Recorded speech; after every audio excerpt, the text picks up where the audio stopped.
She said she loves you. But she can't love me. But I love you.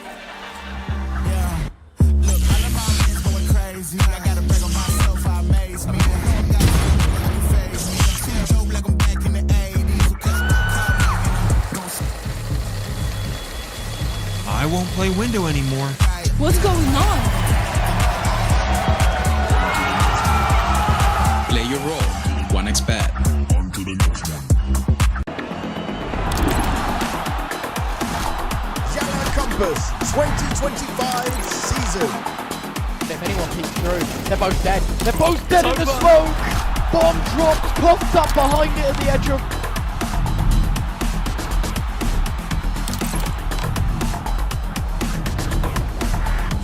YaLLa Compass 2024 champions. YaLLa, let's go!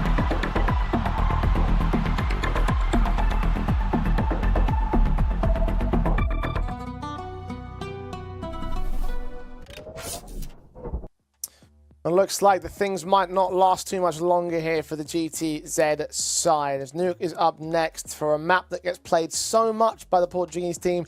Not a lot of really encouraging results for them here in this series, is there?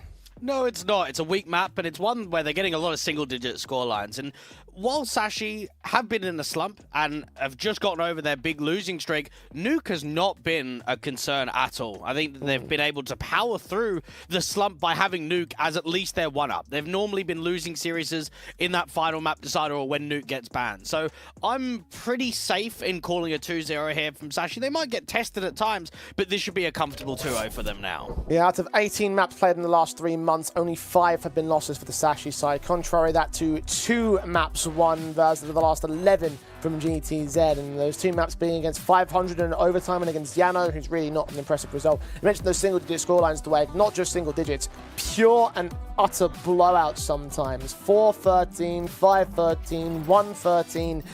Yeah, like I don't see much room left for GTZ. I think their one chance in this series has been wasted right here and now. Anubis falling by the wayside. We're going to see something extremely special from the Portuguese side. They want to get through our second map and what may well be their final map in the competition. Iceberg leads the charge to the T side immediately in with a kill. Cabby follows up on Linko, upper side rush. And while GTZ were just caught with their pants down so quickly, Diaz is out. 5-on-2 post plant. Yeah, Lucky waiting for the next swing to come up from heaven. Iceberg has even got those jewelies towards the top of the hut. Picked off from the CT. Might be able to get away with one, but just look for exit frags if you know PJ and Rafax. Rafax can get one more out of the picture. Cabby with a trade back and Nika with a follow-up means that there is nothing more than just those 2 picks in. Pistol win for Sashi. And maybe that's a discredit to Sashi about their map pool in general, is that they've been struggling quite a lot in best of 3s, but not on Nuke. Well, where else do they strengthen? Because I think right now Nuke's their go-to. Inferno's maybe their second best map in the pool. And I know that when trains come in, they haven't mind playing that too, but it's been weak. They've been picking it at best of 3s, but it's not warranting a lot of wins. So maybe that's how Sashi needs to sort of improve their track record, Jay, is make sure that they're either winning opposition map picks or pushing for thirds, because there's no problem on Nuke. No PJ gets noped out of the server quickly by Cabby as Sashi continue the faster pacing. They don't want to discuss their map pool too much. They want to discuss on how they're going to win this map outright. And well, right now they're doing a very good job. Forced buy-in from GTZ, getting very little with the 5-7 at range, trying to get Diaz involved in the first pick. Snappy does take Zyphon back, so the double doors opening up to provide a little bit of breathing room. Similar story for Linko as well towards Deacon. Diaz actually catches Lucky at point blank, so suddenly it starts to become a little bit more doable, but not for a massive period. Cabby returns a couple more picks, a triple in the round, and his AK in hand. Nico's Mat 10 to provide insurance. Scout, not great for the retake. 5-7, a little bit better, but still not comparable to the automatic weapons in play for Sashi. Rafats can take Cabby down, however, so they'll make it expensive. But this round should still be set for Sashi. A good reassurance from Cabby, because it did get a bit uneasy when the spam kill comes out from the double doors. It's the AK on the rafters of Cabby that just silenced any threat of that round. Nico to be able to give the AK back over to Iceberg as he drops to the bomb blast. 2-0. And the Portuguese can be happy with the damage, but not with the round steal. Here it is again, the denial. Unfortunately, it's not a bomb plant denial, is it? It just about goes in. Taking that shot a tick earlier, then maybe it would have landed, and perhaps you would have looked at that's a potentially awkward situation for Sashi as a result of that. But GTZ still did 4 players worth of damage, so they're going to opt for another force buy. bit unorthodox, but I don't mind it. You want to try and keep pressure up. You want to make it uneasy for the favorites on map 2. Top hut volley in from Zyphon. Heavy outside from the in-game leader. Haven't seen the player get close towards Africa, though.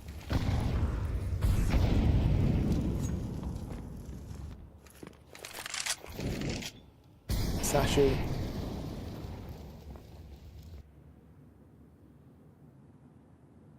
Crack angle from Rafax that's going to give a little bit of information. Up on the outside angle with that scout in play, but nothing that's going to lead to an opening kill. He's been tagged up early. As a Snappy, a little bit lesser so. Sashi's outside prods will eventually start turning up towards true takes. The FAMAS here at Secret might be the main threat. Iceberg, crack at entry. Really good crosshair placement against the other in-game leader, Snappy. And Zyphon, to catch good timing, didn't quite spot Diaz. I think he's seen him now, though. SMG. Holds back in the corner. Zyphon's waiting, no PJ. Close range over at the trophy entrance. Time's ticking away on Sashi here. May have been a little bit too quick. The SMG, however, can't stabilize his spray. Close from Linko. Damage being done towards one man. The lobby push from no PJ is going to sneak by undetected. And Nico's going to get caught with utility in hands, but that's one trade. And what is a 2 versus 5? Make it 1 versus 4 now on the post plant. Shot missed at the scout, so no punish against Iceberg. Ends with a quadra. Sashi once again establishing themselves as the dominant force. Another opening set of rounds. The opening portion of this map, much like it was on Anubis. Yeah, we've seen in 2025 the struggles of Danish organizations and teams when it comes to success. Astralis and Tier 1 are having a really tough time. They're struggling online to even find qualifications to Tier 1 tournaments at the moment. I think Ecstatic has been a bit average this year. You've got Sashi, who's been in quite a big slump, and then Tricked. It's basically a brand new team, isn't it? It's the core from Gaming Gladiators, but they're a new squad. Nothing new about Sashi's dominance here in this matchup. No PJ is going to try and resist it somewhat with the pistols in mind. A half buy. And the press of the lobby player actually coming forward from Snappy. How much is he going to find out of this? Their backs are turned, but he doesn't hit the shot he's looking for. Rafax and Linko continue the trade to an advantage for a moment, but Zyphon getting trade, and Rafax is back in with a deagle and strikes back with Diaz as well. So GTZ do find a steal they're looking for. AK is littered across the board. So one can stay in for the GTZ campers. Indeed, they answer back to Sashi. Yeah, I'm not overly keen on the call there from Iceberg. So they've already done a wrap rush in round 2, which was the anti-force buy round. And then they know they're up against a light and deco, and rather than playing anti-lobby crunch or just slowing the round in, they go for another wrap rush, and you can feel that it gets a bit more awkward that time around. And they give themselves a bit of a freebie over to the opposition, and that will be a wake-up call, because this is now a swing round opportunity in round number 5.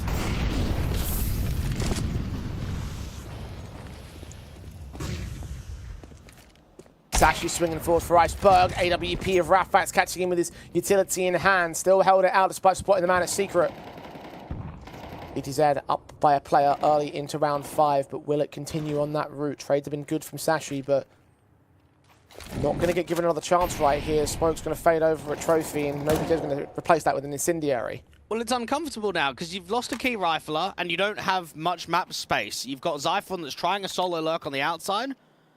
He needs to find a return. And the AWP's not only dipped away, but gone so far away from Secret that there's no trade available at all. Lucky's going to start grouping outside with the bomb. Still got a single lobby player. Sashi needs to find an opener, and it might just come from NoPJ or the main individual.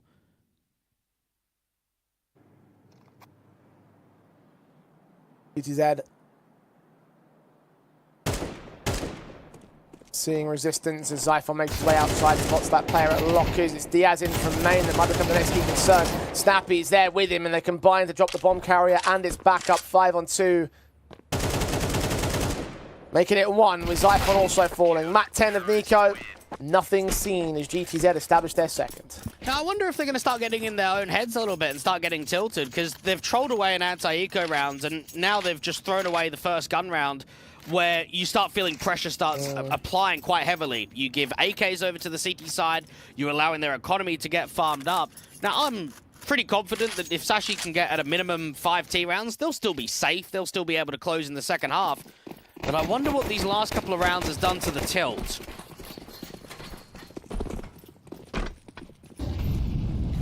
Finding out in due course here. Sashi have to take this one on the chin and just suck up the damage of the pistol play. They're going to get some upgrades out for round 6. We'll try so they can take down Diaz. He's getting closer and closer to his demise. Linko's in a much better spot, but still gets staggered on the peaks forward of Iceberg. Cabby sacrificed, but the kill comes in. Rafax 2-op trades back. Stappy still hearing players on top of Mini as well. Actually, Zyphin does catch Diaz and the Deagle strikes on the headshot, so indeed it's expensive for GTZ at the same time. 2v2, Orpa now known. Can he get any more out of this position? I think Zyphin just dropped off. Deagle gets him. Hang on just a second. They got an AK, they got rifles to play with. Bomb still dropped on the outside though. No PJ has the positional advantage. It's all about the timing, though. When he peeks out, is he being caught? Catches that first, but now up against the clutch of Lucky and swinging out to try and get the bomb. He commits to the fight. Oh, boy. How has that one happened?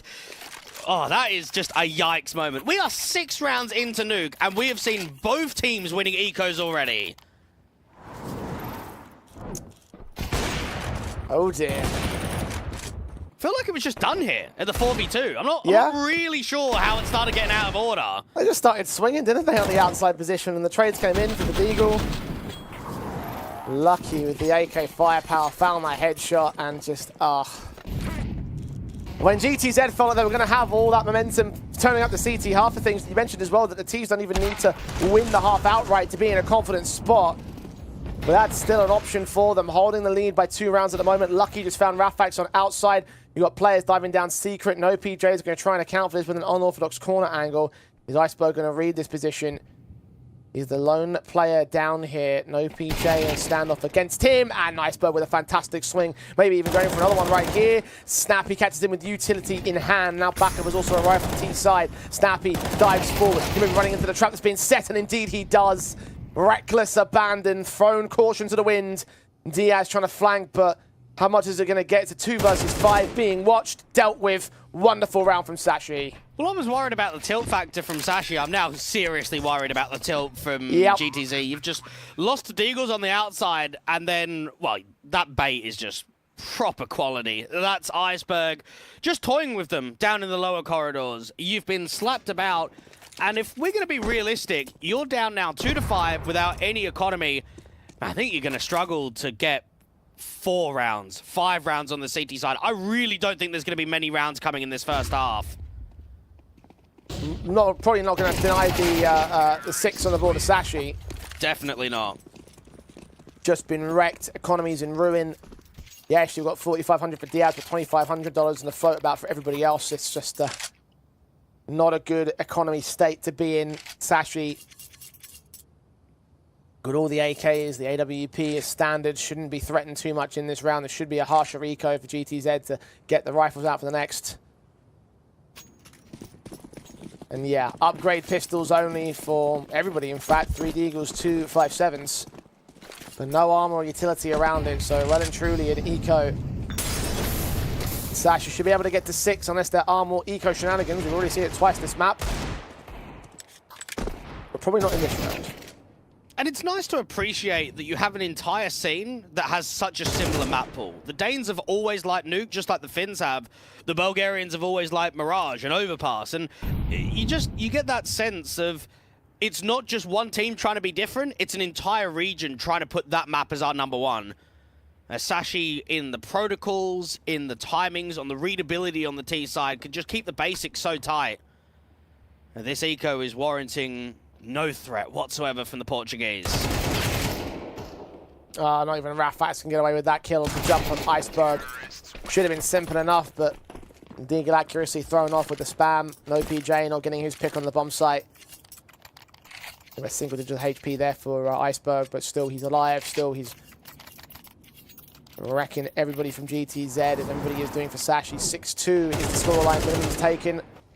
Cannot lose the half and likely to gain the half as well. Again, GTZ are going to invest. If they can't take this round, then the Sashi will stand to truly run away with this map. Well, I think what we're seeing is back-to-back best-of-3s.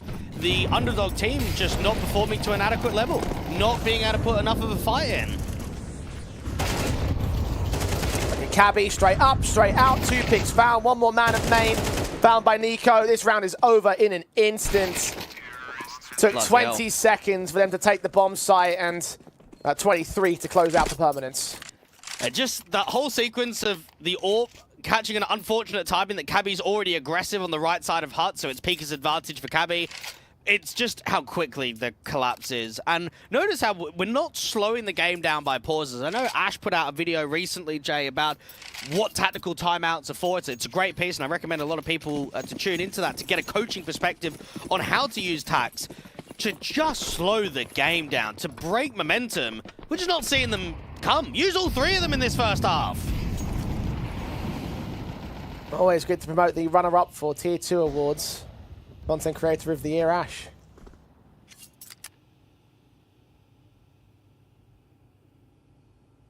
And Lucky strikes well enough for the kill counts. No PJs backed up past this smoke of 5-7, hoping that you can catch players off on Sashi. And GTZ may well need a few moments to breathe. I'm not sure the 30 seconds will be enough to really change everything right here. Unfortunately, Sashi have just been outclassing them here in this map. One good bright spark with that eco still for GTZ, but the fact you couldn't follow it up with an anti-eco of your own. It's looking like 8-2, potentially 9-2 or 10-2 to close the half. Not a lot of options for GTZ at the moment. Well, while we've got a little bit of time, Jay, you had a look at FM Pone's Beauty, the new release.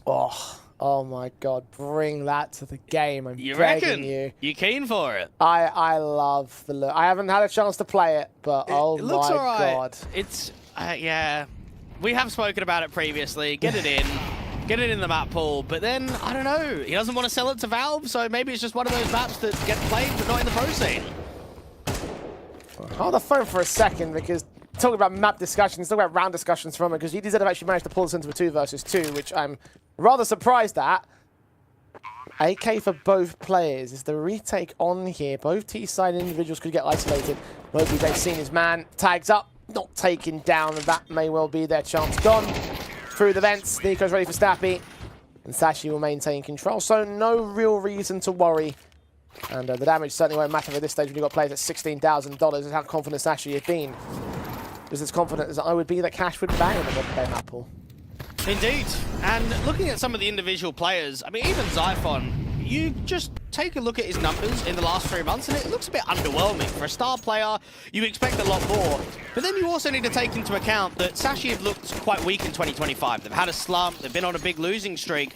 I don't think those numbers that he posts prove how strong he actually is. I think we've seen it in this series, how much of a takeover player he can really be.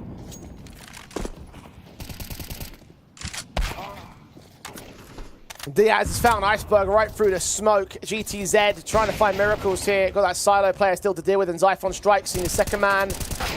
Awkward spray to the M4, so Zyphon can double up. AWP, no scopes, not landing for Snappy. 2 players to face him. kABI credited with the kill. And Sashi, they're running right here. This is 9-2, 10-2, seeming likely. I don't even think there's much more time left on this map in this series. A very swift end to GTZ's campaign here in Compass. Linko's trying to hold something back. I don't think they're aware of the Heaven Wrap, though. Lucky will not see contact, and it seems like Sashi will get easy and free access to the A-bomb site. If I'm Iceberg and I'm spectating my ramp players fighting against the AWPer, I'm thinking to myself, what am I actually watching? Like, what is going on? These guys are terrible. They have no idea what they're doing on Nuke. And that's confidence for an in-game leader. Once you start feeling that you completely are outclassing them, you just give no chances. You just give no opportunity at all for even the odd round to get one for the Portuguese.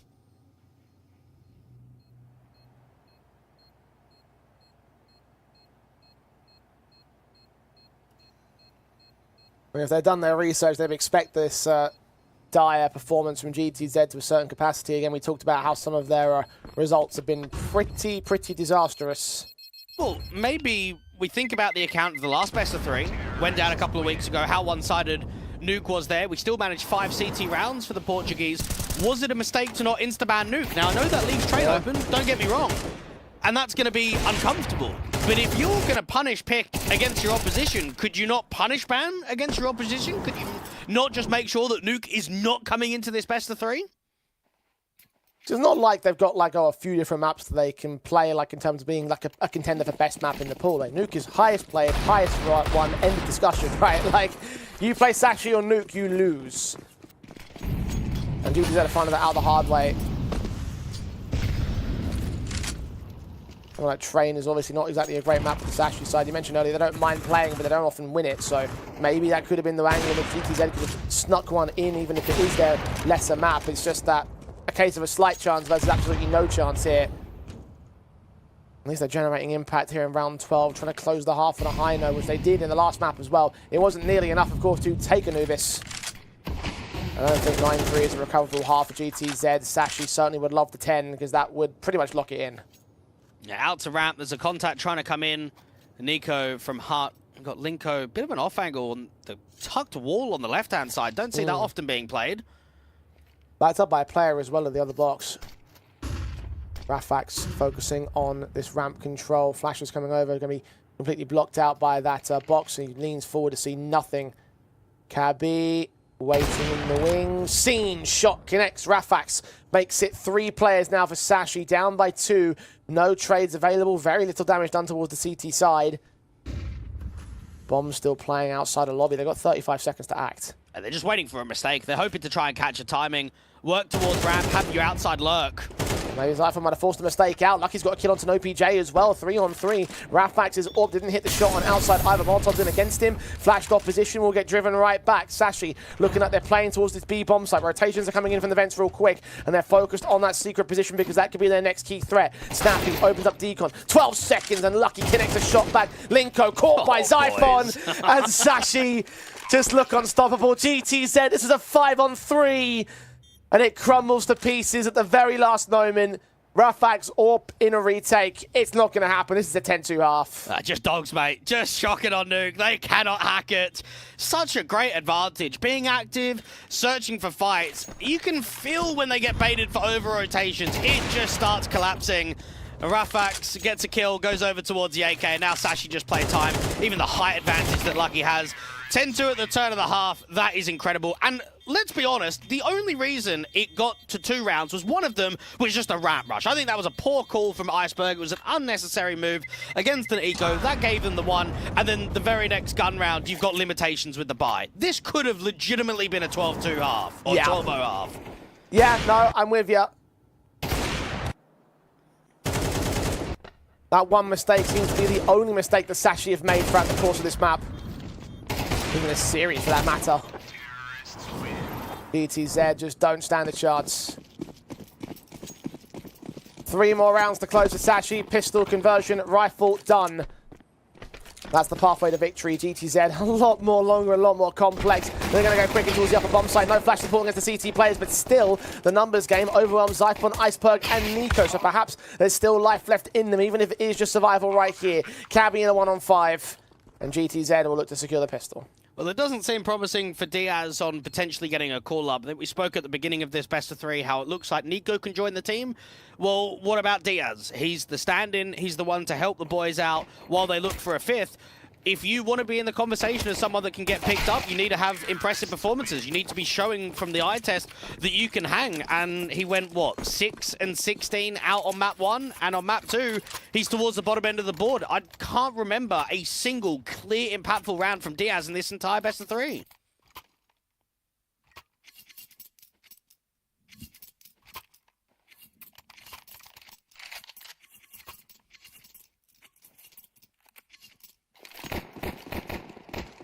Still 7 rounds to make up for GTZ. If there's a comeback, it's a long way from being viable. Sashi. USP's only for this round. Cabby still gets away with a dink off on Rafax, and damage being done by the second player as well.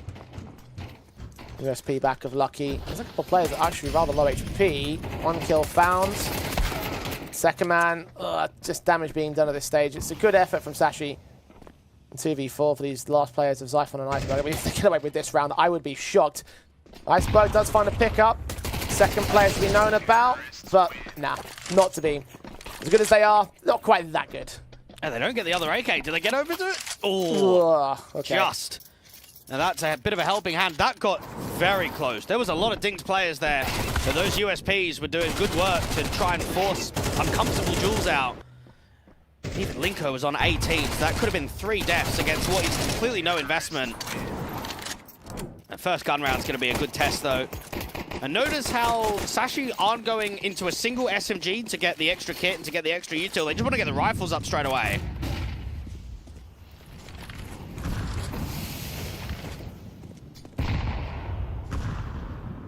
Diaz leans forward to the Mac 10, leaning the GTZ side into the red box position on the outside.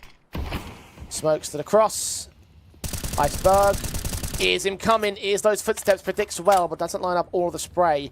48 HP for the man. He is downstairs in the corridors.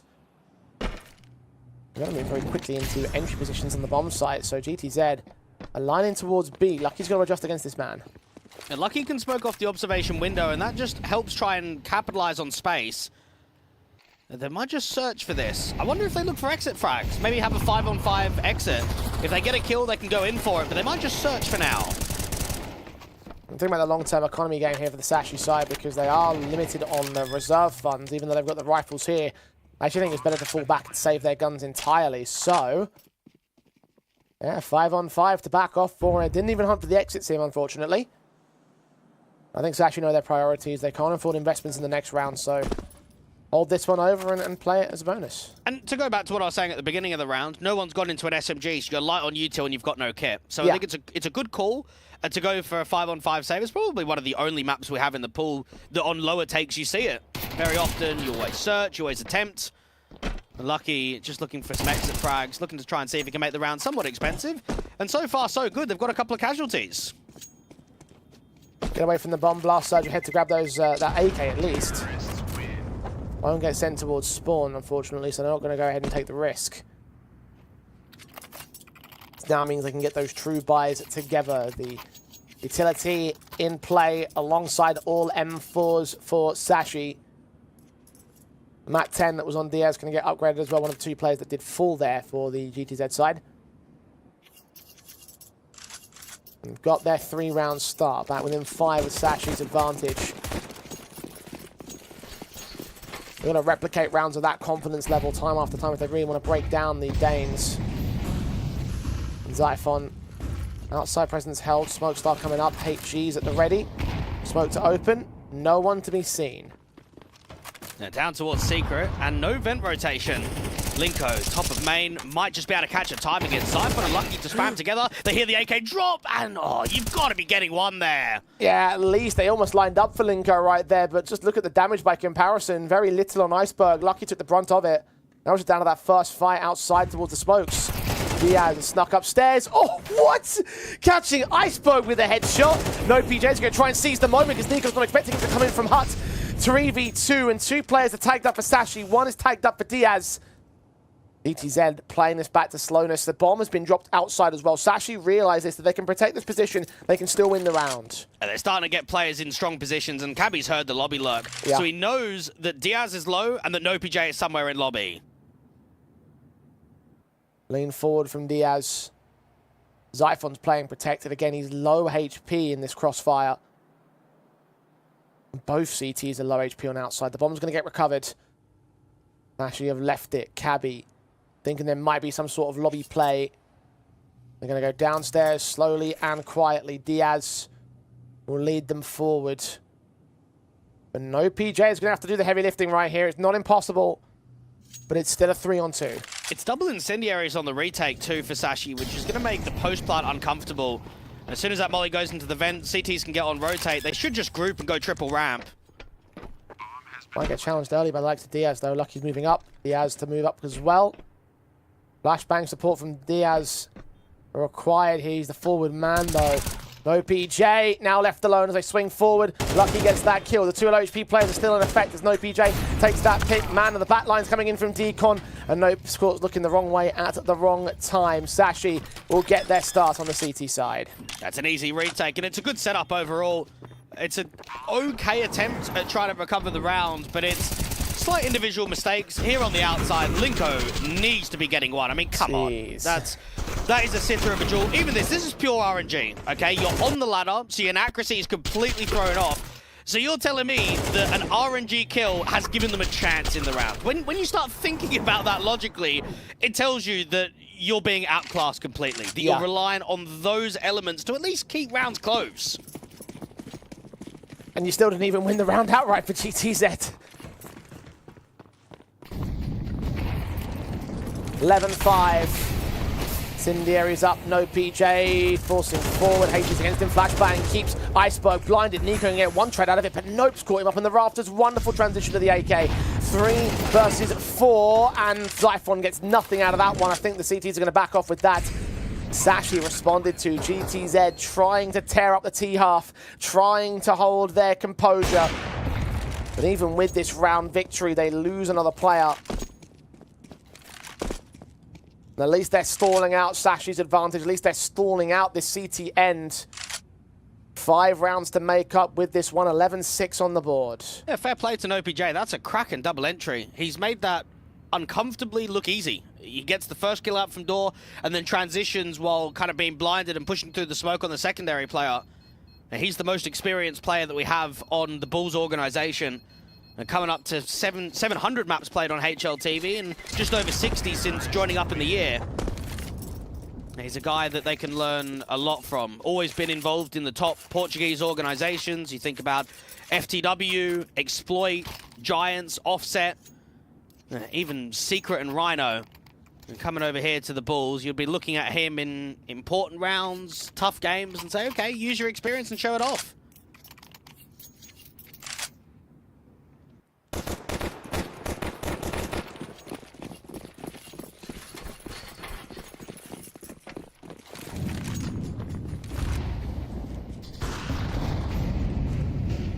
Ops in from Lucky and Rafax.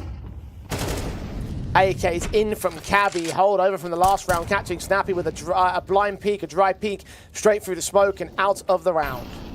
And just an aggressive challenge towards ramp, not backed up by another teammate. Iceberg to get a smoke off of his hut player to re-smoke off the door later on. You just start feeling that this is the proper crutch round. Economy's low, CTs don't have the best of weaponry, you can't let it slip here. Nico even getting boosted up towards Mustang. It seems as if it could be a topside lean. NoPJ is going to just do the outside smokes, just to try and draw a distraction, but it should be an A lane.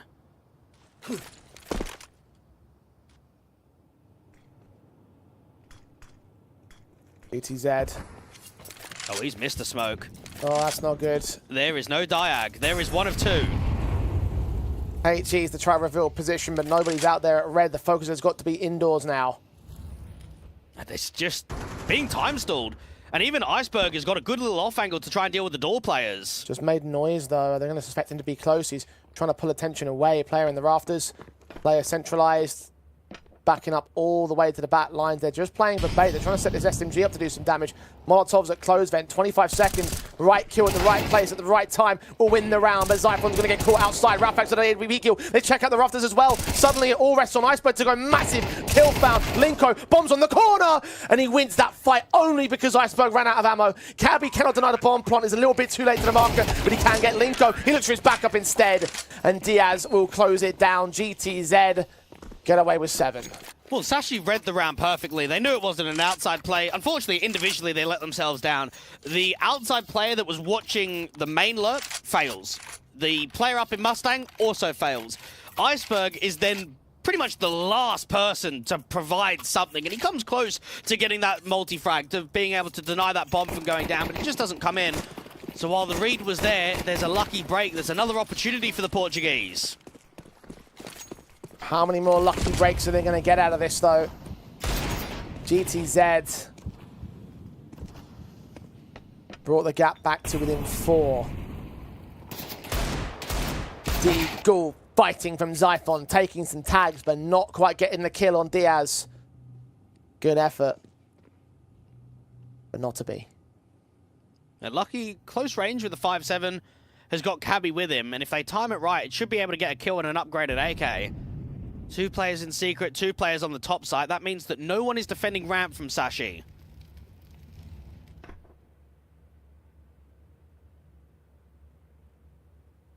A minute to play with here. Stappy gets Iceberg with his back turned away from main at the wrong moment. Lucky gets away with a decent kill. 5-7 of Nico gets damage on. Point blank in that hut. Needed that kill. Lucky's caught off guard, but kABi supports him. Bails him out. 3-on-2 available. Another AK for the SMG perhaps. Smoke comes in against Rafax, who's got to prioritize that bomb plant right here. Is there threat for these two AKs? I don't think Sashi believes so. Back to spawn. Hold the guns.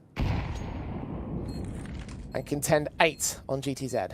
Well, it's a good call. You've only got a couple of rounds to close. Don't waste double AKs in a round that's not really workable. You don't have a kit. Lucky's on low HP. Maybe if he was on 100, you might search. You might see, okay, if we get a first pick, we'll go for it. But even you want to keep the economy line strong. Because if you just consider an eco investment of a light buy, loss bonuses kick it up to the max, holding on to 2 AKs is going to stabilize Lucky consistently getting the AWP, even if you're losing rounds. That's what you want the main focus to be on. A key Heaven Rotate player like him always being facilitated, always having that AWP in play.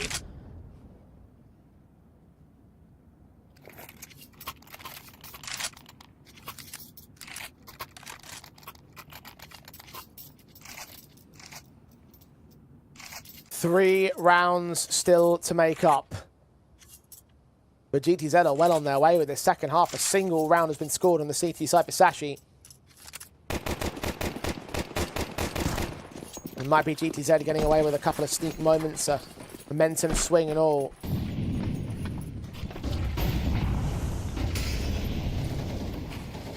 Within touching distance on the Sashi side, though, if they can maintain this momentum, if they can maintain this streak, they still stand to gain a lot. Flashes again, Snappy's going to strike back on Zyphon. Iceberg turns quick 180 to try and follow up on a secondary trade, but it's not going to happen as Nico gets overwhelmed at the bomb site. Rafax will land another leg shot. Lucky tagged low. Rafax, similar story. Diaz is going to find the final pick against the AWP of the CT side. And now GTZ are finding a bit more confidence behind them. It's 9 on the T side. Are Sashi starting to bottle this? That was a really well played round from GTZ. It's probably one of the best T rounds that we've seen from them on Nuke. Now, as soon as they catch the outside player, notice how Iceberg, he's the door individual, and he has to focus his attention by leaving topside to fight main. And as soon as he gets that first pick, there's just an insertion of pressure. And kABi might try a last-minute defuse here. Where does the incendiary go? Oh, he's not going to be able to get it, unfortunately. Nice try, but not to be. But yeah, just as soon as Iceberg gets drawn away, that's when they start to pounce. And you've got, what, 1 kill from Iceberg, 1 from Nico. All of those A defenders aren't multi-fragging. So good work of pressure, good reaction from ZGZ.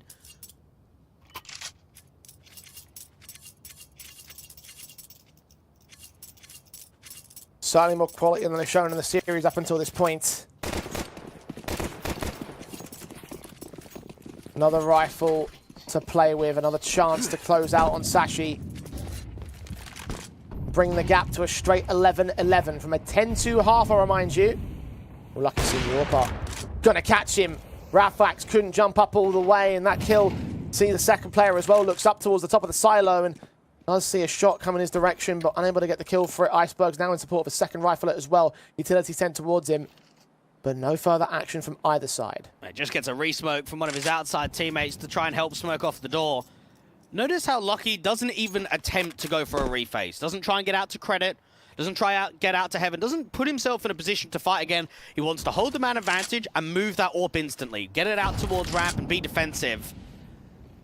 And the outside diags are coming in. A little bit of a gap in that left-hand side. A lot of CT influence on the outside of these smokes, though.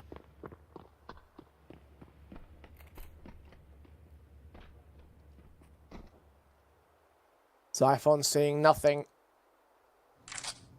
No detection of the players. It's now made their way down towards Secret.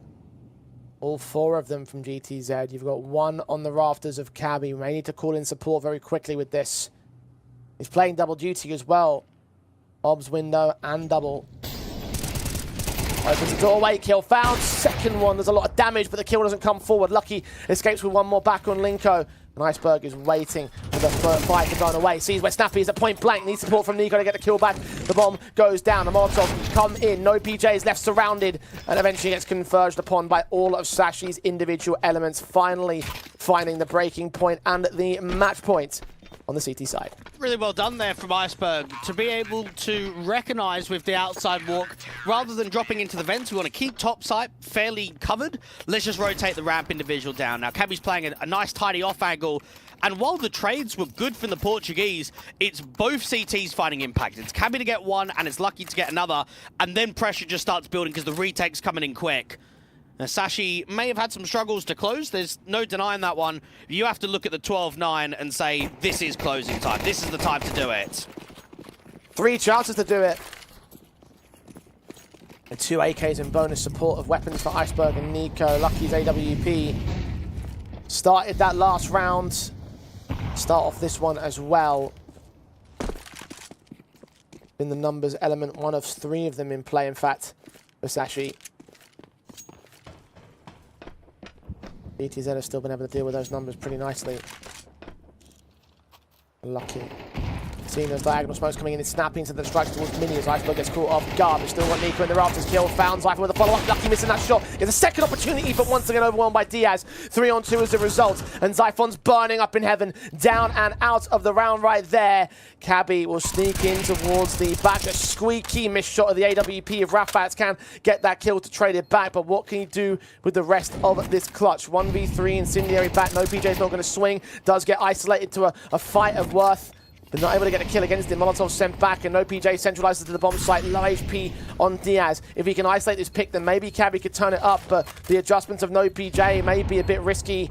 Cabby will not know what's going on. Got no information, no access to the bomb site. Back towards Secret, grab the AWP, get that exit, but not enough time to go in for the retake. Yeah, that is just, unfortunately, Lucky whiffing massively. Yeah. He should be getting one, or at least that second shot off, and he misses both. That's just a case of an AWP being pressured, and that's the reason why you haven't closed. Unfortunately for the T side, everyone drops, so the economy's still okay, but they can't get an AWP out. That's the one limitation that they have in round 23.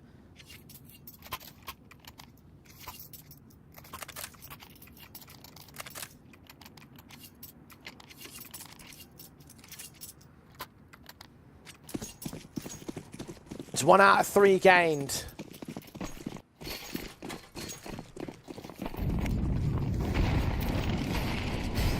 Fast plays up from GTZ right here, at least initially what it seemed like. Not utility pouring out. They stagger for a second, flashbang their way forward. Once again, Nico's pressured, but with Iceberg support, the FAMAS turns up a triple! A quadra, in fact! And as cold as ice, GTZ are shut down. This is over. Rafak swung upon the ace out of Iceberg to do it all in style. 2-0 for Sashi. They move forward to the playoffs of Compass. It's not even an M4 to FAMAS that gets it done. That is an incredible closer to come out from Iceberg against the top site rush, against the accelerated push. Sashi got tested a lot more on Nuke than it looked like they should have done. Anubis was pretty comfortable. It was quite easy. And then that first half looked incredibly easy on Nuke, and then it get a bit threatening, definitely towards the end there. Well, 13-10 is still the final result. Sashi might have struggled a little bit near the end of that map up, but look, at the end of the day, they got the victory they're looking for. I don't know, would you consider that to be a bad thing, the fact that it went from a 10-2 half to eventually a 13-10 victory there? I only think if they lose the map, that's the only time I'm concerned. Anytime they win, and win in regulation, I'm not really too bothered. There were some very close rounds, some individual mistakes, like Lucky could have been closed a lot earlier. I will say, finally, Sashi's been able to get a somewhat legitimate win on the board, because they beat NIP Impact in the second round, and then their second win was against a forfeit of Z10. So finally you have something to judge and warrant a playoff run. And look, for Sashi, obviously, it's a positive victory for them in general. I mean, look, they make their way to the playoffs, and that's really what it was all about today for GTZ. The loss, of course, taken means that they're not going to be progressing any further right here, but we'll talk about that in a short few moments' time, because Cabby is joining us at the moment here to discuss this victory, to discuss Sashi at this moment in time. Welcome, Cabby. Congratulations on the victory, of course. And look, you know, obviously, I think the one key thing for Sashi at the moment is the fact that you guys haven't had the best of starts to the years as what you had throughout 2024. So, like, tell me about the progression here, because you guys are starting to get some VRS ranking points. You obviously look really confident in this matchup. Like, how's it been building into 2025? It's been rough, for sure. The end of last year and the start of this year has been really rough. In officials, at least, we have some good pack results, and we feel like we're playing could see us sometimes, but whenever we get into an official, we just go and play shit and lose.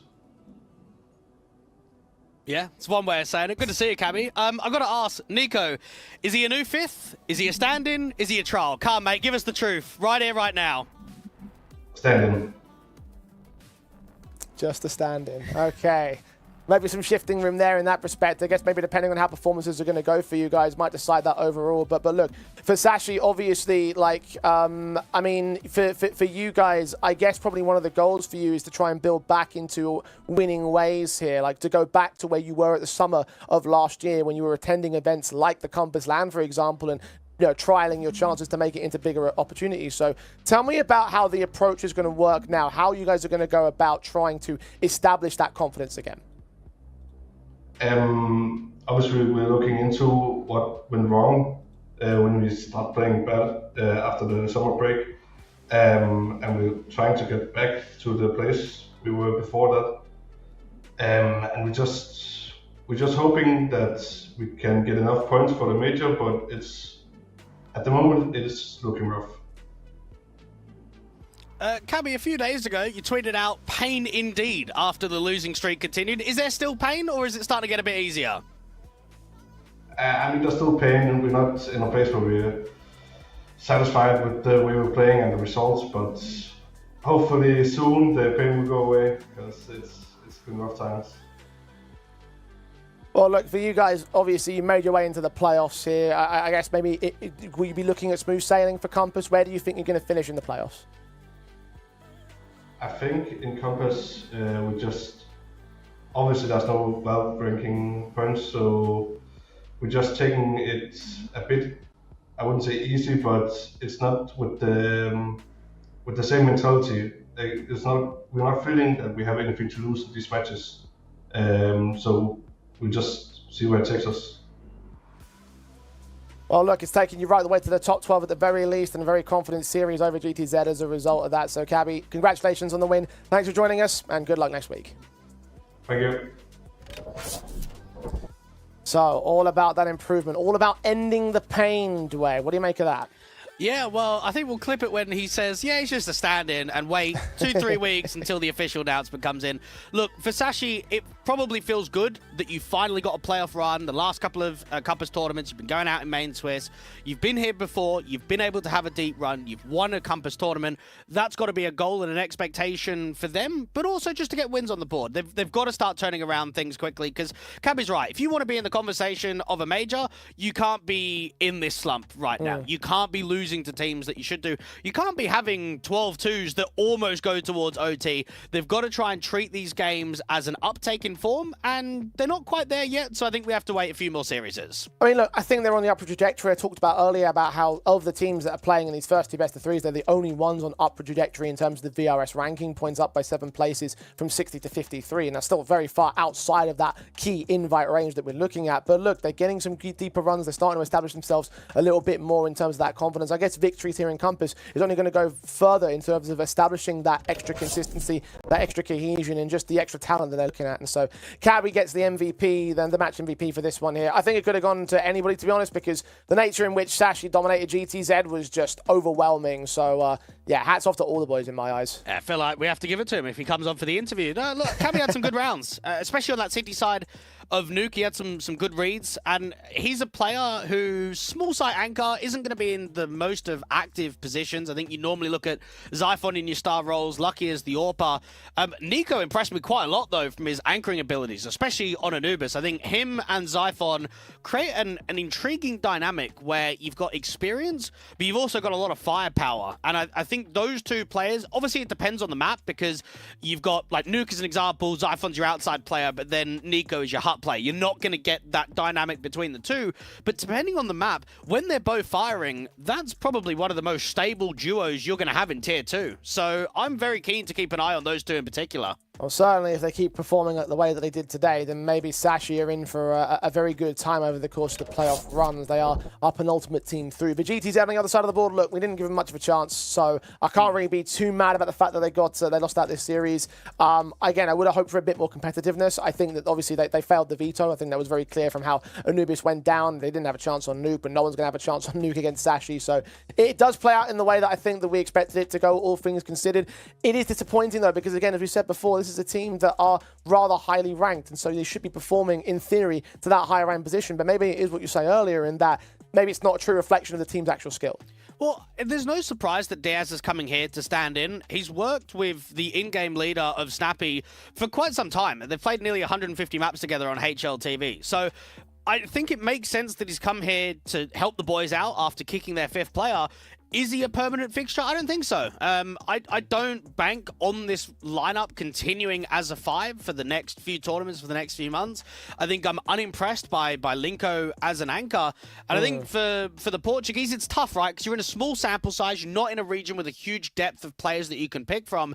But at the same time, you can't just keep rotating the door. I might sit here and say players are disappointing me, but you can't just keep getting new players in, because that's when you're going to see absolutely no success at all. Yeah, I mean, look, I sort of feel like they need to strike a balance between getting new prospects and then just establishing more talents, or finding more established talents in terms of holding up their confidence right here. I mean, I don't know what their options would realistically be. I don't know if they're going to get any of the XOR players or anything like that. I don't know if that's an option to them because of the nature of the size of the org. But look, time's only going to tell in that respect. It's going to be difficult to be a nationalized team in the Tier 2 space, let alone the Counter-Strike space itself. So we'll see where they go with it. I can't deny the fact that obviously their position doesn't look good with the talents that they have on the roster.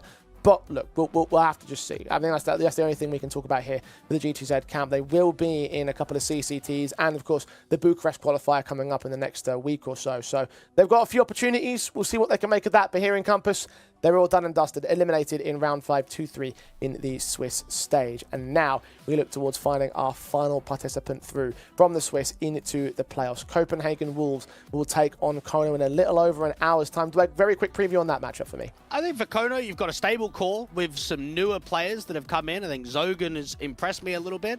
S4 looks pretty good on the AWP. I think that team is sort of middle of the pack tier 2. They're going up against a Copenhagen Wolves organization, Jakino on the NWP. Tateware, Norwegian in-game leader, first international stint. There's a lot to pull from in that best of 3. I don't think there's a favourite, to be honest, though, between either of those squads. Well, only one of them is going to come out on top, so the question at the moment is who? Well, that's a question that will be answered in a little over an hour's time, where Trav and Ted will be taking you through that matchup for us. That's us wrapped up here for the Swiss stage, but do come back after our extended break to round out round 5 of the main Swiss.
She said she loves you. But she can't love me. But I love you.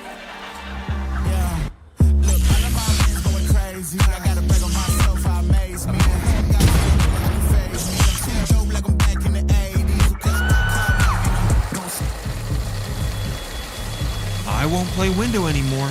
What's going on? Play your role. OneXBet.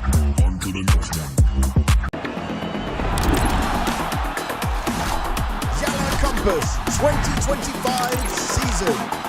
If anyone peeks through, they're both dead. They're both dead in the smoke. Bomb dropped, coughed up behind it at the edge of.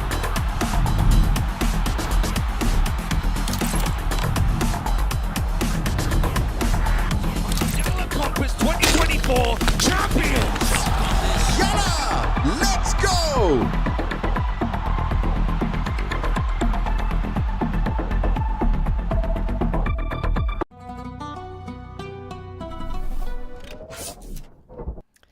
Welcome to one final best of 3 of the day and also of the entire group stage for YaLLa Compass Winter 2025. We've got to find one more team to make the playoffs for this one. It's me, Travis, alongside me, Ted. Great friend, great caster, and hopefully a great game coming here.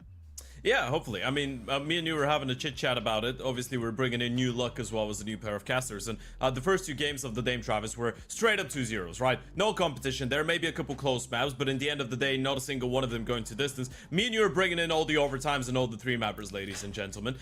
So make sure that you get ready. You have the double T, Travis and Ted, bringing you over the last game of the main Swiss and the last game of the day, which is going to see the side of the Copenhagen Wolves take on kONO. 2 teams that myself and yourself, Travis, actually together have been able to watch quite a lot in the last couple of weeks.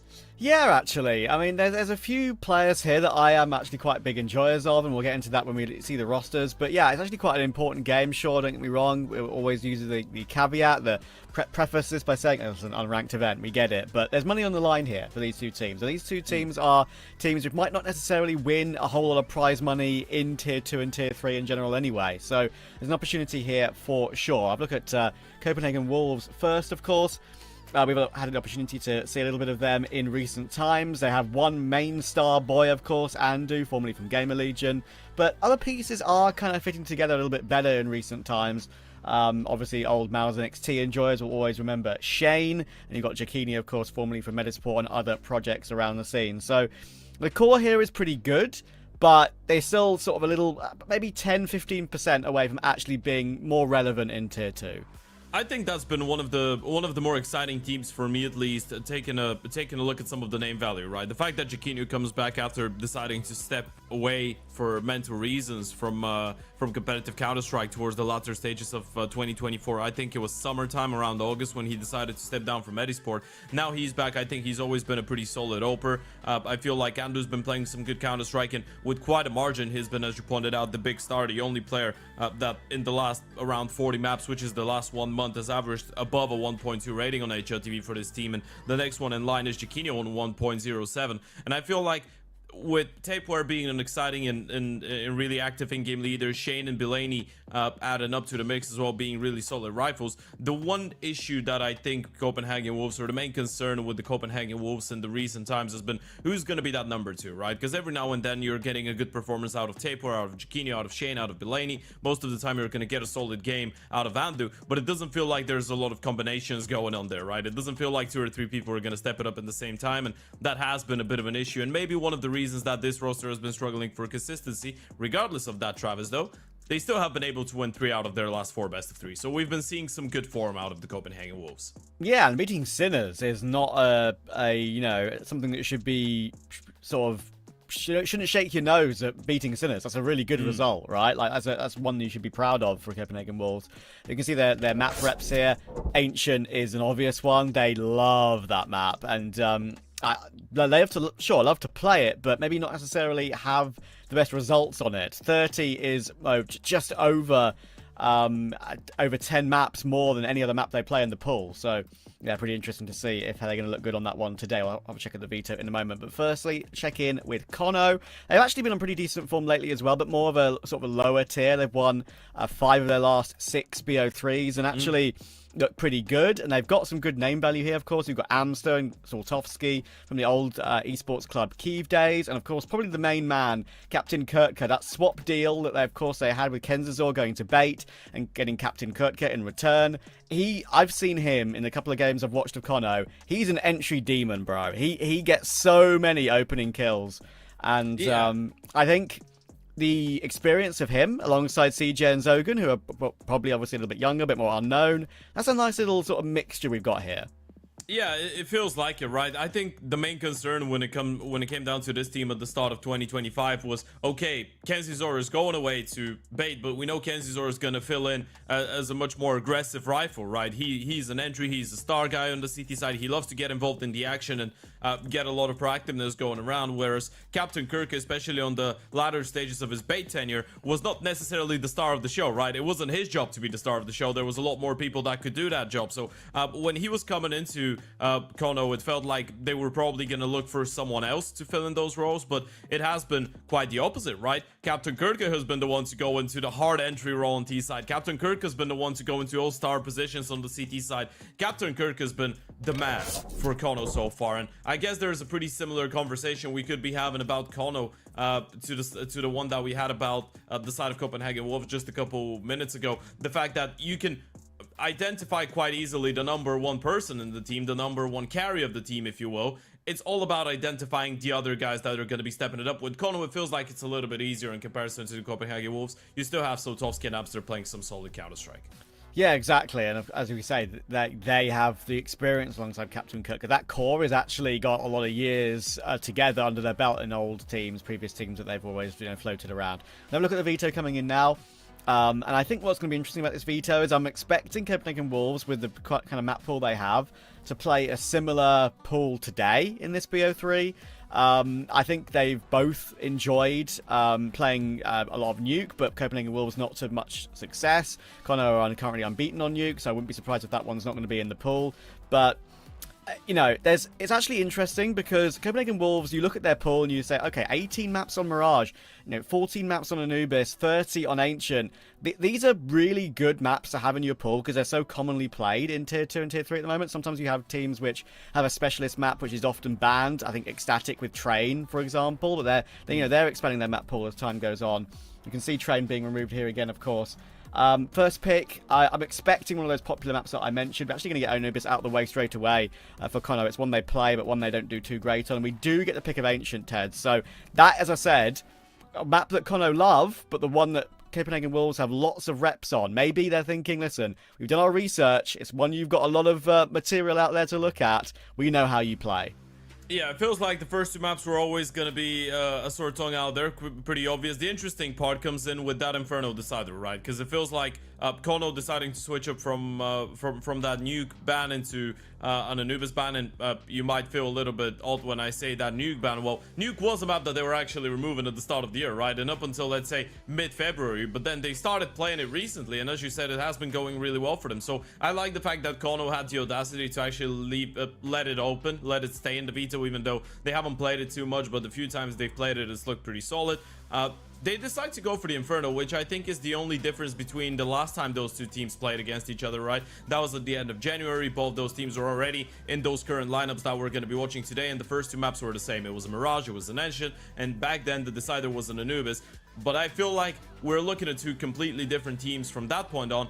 And here on out, there's been a lot of shifts. There's been a lot of trying out different maps, trying out different approaches, especially for the side of kONO. There's been a lot of Dust 2s being thrown in the mix. Myself and yourself had the opportunity to watch one of those Dusts a couple weeks ago, and I feel like for them it's been more the search for certainty and consistency. But especially in a game like this one, when you're playing against a team that has been struggling with the same things and you both like playing the same maps, I feel like it's all going to come down to who's just feeling better on the day. Yeah, I think with the Inferno as well, just to touch on, they both have exactly the same maps played, exactly the same win rate, but you got to dig a bit deeper on those results, right? You can't just, call those numbers immediately. You look at who kONO have played: Gen 1, GTZ, Viperio, Zero Tenacity, Iberian Soul.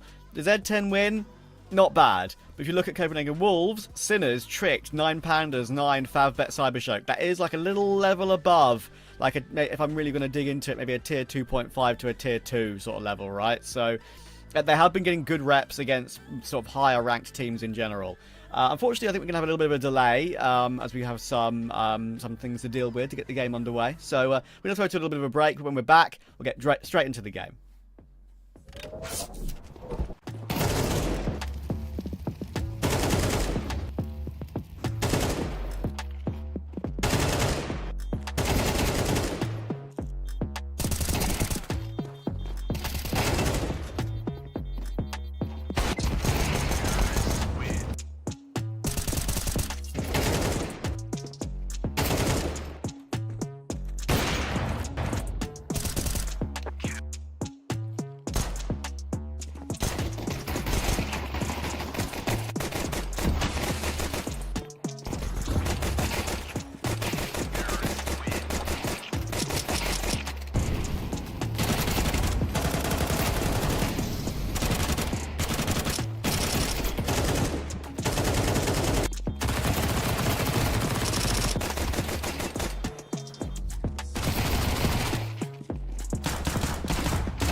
Yo, we're in! Thankfully the delay was not too long, and we're about to get underway with kONO versus Copenhagen Wolves. Reminder, this is the 2-2 matchup and the last one in the group stage to find our last team in the playoffs. Ted, let's go. Yeah, let's get it. We have two sides that have been registering some good and some not so good results so far in the main Swiss stage, but it all comes down to today. kONO starting on the T side of that engine with a pretty quick standard B split by the looks of things. Only one player in towards that B bomb side is going to be kONO defending all alone from the back of square. That's a bit of information and all the sound cues of everyone crossing, and they all know the bomb plot will be coming in, and we'll try and stay alive to wait for his teammates' rotations, but Kotowski will get the one, but now the cavalry's arrived, and guess who's there? It's Mr. Andu. Of course he gets a double. Lenny there to help as well. Now it's all down to Captain Kutka and Zogan. There's one for Zogan. Oh. He's actually managed to tap down the second as well. This is beautiful stuff from Zogan. And when does he get Captain Kutka's help? The answer is never. It's only going to be too late, but he might still win the round for his team. Oh, the fadeaway tap on Lenny as well. kONO, what a start. Yeah, welcome to Counter-Strike 2. You run, you shoot, and everything connects right in the head. This is all that it's about. And it felt like they were making this retake work, right? They get 3 kills in unison. That was the 2 versus 4 that Zogan and Captain Kirk are able to pull off. A massive double kill coming out of the youngster in towards the cave, and then they just thought the second player was there as well. Kirk getting a freebie onto the diffuser, and then a headshot on the way back. Is the perfect way to start it off. Who doesn't love some good old Glock action? Of course. Copenhagen Wolves would have been feeling quite good about themselves when they got themselves back into that 4 versus 2, thinking, okay, well, we've got numbers advantage now. We can isolate the last 2, but Zogan is just as much of a hero as Captain Kurtka was. Amazing job to get 2 in the way he did. So, Copenhagen Wolves with the eco. And he had a little bit of extra cash, of course, that he got from the kills he got. So that'll make a difference going into the gun round. Kotowski and TJ looking to farm with the MAC-10s. And the 2 MAC-10s that are in play have found all the kills so far. So they'll be delighted with that. Yeah, you're getting a clean conversion in here. Get that bonus cash on some of those players. Delaney towards the back of the bomb side. Won't find anything. CJ is the one with the triple. It was an interesting conversation we were having a couple weeks ago when we first got to myself and yourself cast kONO with that newer iteration. The fact that CJ is the one to be the IGO of this team is absolutely flabbergasting for me, right? It's mind-blowing for a lot of people considering that he's one of the least experienced players in this team. When you have guys like Sotovsky that's been an in-game leader, Amster's been an in-game leader, Kurtka's always been a big voice in the teams that he's been playing on, and then you bring in a totally new 24-year-old guy that played on a team called Monte Carlo before that, which I'm sure a lot of our audience haven't heard about.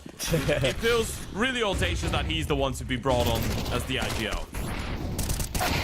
Yeah, pretty crazy, right? And actually, I really appreciate this call from kONO in the following round too. With the MAC-10s, they keep the pace up, but I've got to say, fair play Jaquinho. He should not have been allowed to get 2 from that, and he could make it 3 because Zogan's very low. He's done amazing work, Jaquinho there. Can he get his teammate into trade? Oh, it's falling apart again. Another lineup possibility. But again, the back and forth on B goes kONO's way. And that's another 2v4, by the way. This is one too many for the Copenhagen Wolves. You've lost 3 rounds in a row, and 2 of those have been 2v4s that kONO have just been able to steal away, right, on the back of individual fights. And sure, if you're Jaquinho, you just feel like you couldn't do anything more than that, right? You lose a couple players, you get a triple kill out of nowhere from the back of square just being the rotation player, and then your teammates just can't afford to, well, they can't afford to let this one slip. They should have converted, definitely. Or at least that's how you're feeling if you're the Copenhagen Wolves. You don't feel like you've been getting outplayed, necessarily, but they're still yet to post around on that CT side. Yeah. Back down to the low investment again. kONO with a slick start. And yeah, honestly, I'm going to hold my hands up and be completely truthful with you. I thought Sotovsky was still in game leading. But yeah, according to Wikipedia, that crown is next to his name, Mr. CJ. And if he's the captain, then fair play. Results have been good lately. And he's, so you had to double check what I'm telling you. You don't trust me. Listen, I just wanted to see for my own eyes. You know? Yeah. Also, I got reminded that's what people will tell you when they want to gaslight you. And True. they don't want to say they don't trust you guys. No, Don't fall for it. Listen, I will always trust Ted. But the one thing that I forgot that I did know purely because of their name, but it's reminded me, is that of course they were founded by Konoplyanka, the footballer. Yeah. So another one of the Ukrainian orgs that of course is has a footballer involved with it, like Zinchenko and Pashin Yue. Winnable round. Now it's a 1v1. Extremely winnable now. Kano will be a bit upset it's got this close considering the start they had to it, but Soltovsky needs a quad kill clutch. Thankfully, he's got Jaquinho to face, only on 32 health. No armor. Has only just found an AK, and yeah, very squishy. So, even got a Molotov, got a couple of flashes. If he plays this right, just make sure he puts himself in a position that feels good, feels safe, can see every angle. He should be alright. Jaquinho creeping in. Needs a ridiculous pre-fire. This is a bit of a dangerous angle, it has to be said, but thankfully it's a freebie and Jaquinho doesn't check it. Could have easily gotten caught there with a slight right-eye peek, perhaps, for Jaquinho if he saw him first, but he didn't. So it's 4-0. We've been looking at some pretty pacey Counter-Strike from the T side so far from kONO, by the way. It felt like we had a delay, right? So we started the map a little bit late. It's been 13 minutes since the official starting time, and bear in mind, we probably started, what, 7 minutes after that? And we've already seen 4 rounds of Counter-Strike. There's been a lot of quick Counter-Strike here from CJ and kONO, and I guess this is one of the dangerous qualities of this team. If you let them think that they can just run you over, they will try and go for it. It has been the trend on a lot of those T sides I've mentioned. This is the first time we're going to see a proper investment coming out of the Copenhagen Wolves, though, and I know they already had one by round, but that didn't have Jaquinho on an AVP. Now you have the Yuto, you have Jaquinho on that big green. You feel like this is where they need to start putting rounds on the board here if they want to at least put up a bit of a fight. And as we said, it is the map pick of kONO, but both teams play pretty much the same maps. So you don't want to get completely blown out of the water, even if it's not the map that you necessarily picked into. Yeah. It's a series that, to me, does read a little bit like a third mapper, even if the picks do go awry. So, we'll see. Caper in up position, just jiggling, waiting for information, and now he won't be given any, because that smoke has blocked his vision. Now Soltovsky, after his good work on SMGs and rifles early game, got the AWP out on T side. Seen many a great play from S4, as I think he was once known. A bit more of a shorter version over the years. A great opening for Bilani though, that's huge. Look at you have to be wary of Red Room. They're so close. Jaquinho is not being silent about this. Misses the first one. Is the AVP posted on the angle? Second player spotted though. Delaney's able to double up and double down. Now switching to the AVP, looking for another one. Misses a couple shots though. That's gonna isolate one of his teammates all alone towards the back of the bomb side. Another round just falling apart right now for the Copenhagen Wolves, but this one a lot more winnable with Soltovsky being low. Ah, yeah, and CJ couldn't hold the line. Now it's Soltovsky walking wounded, but hang on, he's got a triple kill again. And once again, looking for a quad. Playing behind the molly is good. If he doesn't take one tag to it, he stays alive. And he had the right line. He had the right idea. But Tapeware finally puts one of these rounds to bed where they've had an advantage. It would have been another one that Copenhagen Wolves would have felt like they should have won. But thankfully, this time, they do win it. Yeah, it's been so many of those rounds that you felt like the Copenhagen Wolves should have converted. It feels like finally a little bit of weight is going off of their shoulders. They're being eliminated of some of the pressure. Fantastic effort coming out of Delaney. Soltovsky still alongside CJ nearly bringing it back, but as you said, the moment that CJ goes down, holding the smoke, the swing is just too powerful. Soltovsky was left in a 1v2 low on HP. Maybe if he had a little bit more health points left, it would have been possible, but still has been an incredible start for Soltovsky. He's on 13-2. That was only the second time we've seen him go down so far. Yeah, having a wonderful start, but rounds have been close, which means money, even though kONO had a good lead, good start, clean start round-wise, not the best in terms of money. So, Captain Kutka down to a Mach 10 already. And also down to 6 HP with his aggression in mid. It's still a good position though, right? It's all about winning that Rio estate, because you know they don't know. You know they probably have 2 people in towards that A bomb side if they've allowed you to get in towards Donut so easily and it hasn't been contested yet. So as long as you stay alive, you make sure that no one's pushing behind you in towards Shelf. If gonna go for that B play, sure, you could be walking into 3 people, but Kurtka's gonna be in such a vital position if you're able to also fake well enough and open up some type of a play for Kurtka in towards A. You can still make something happen. So the entry. Oh, the Cubby player will eventually get taken down. And Soltovsky, well, the Molotov works out and the follow-up. And Shane gets distracted. So he's in the open, and Soltovsky finds another one. And the lurk from Captain Kirka, even though he was low HP for nearly the whole round. Well, I say nearly the whole round. I lie. It was the whole bloody round. He gets an all-important kill. Free M4 upgrade. Soltovsky's got a KD of 8. Goodness gracious.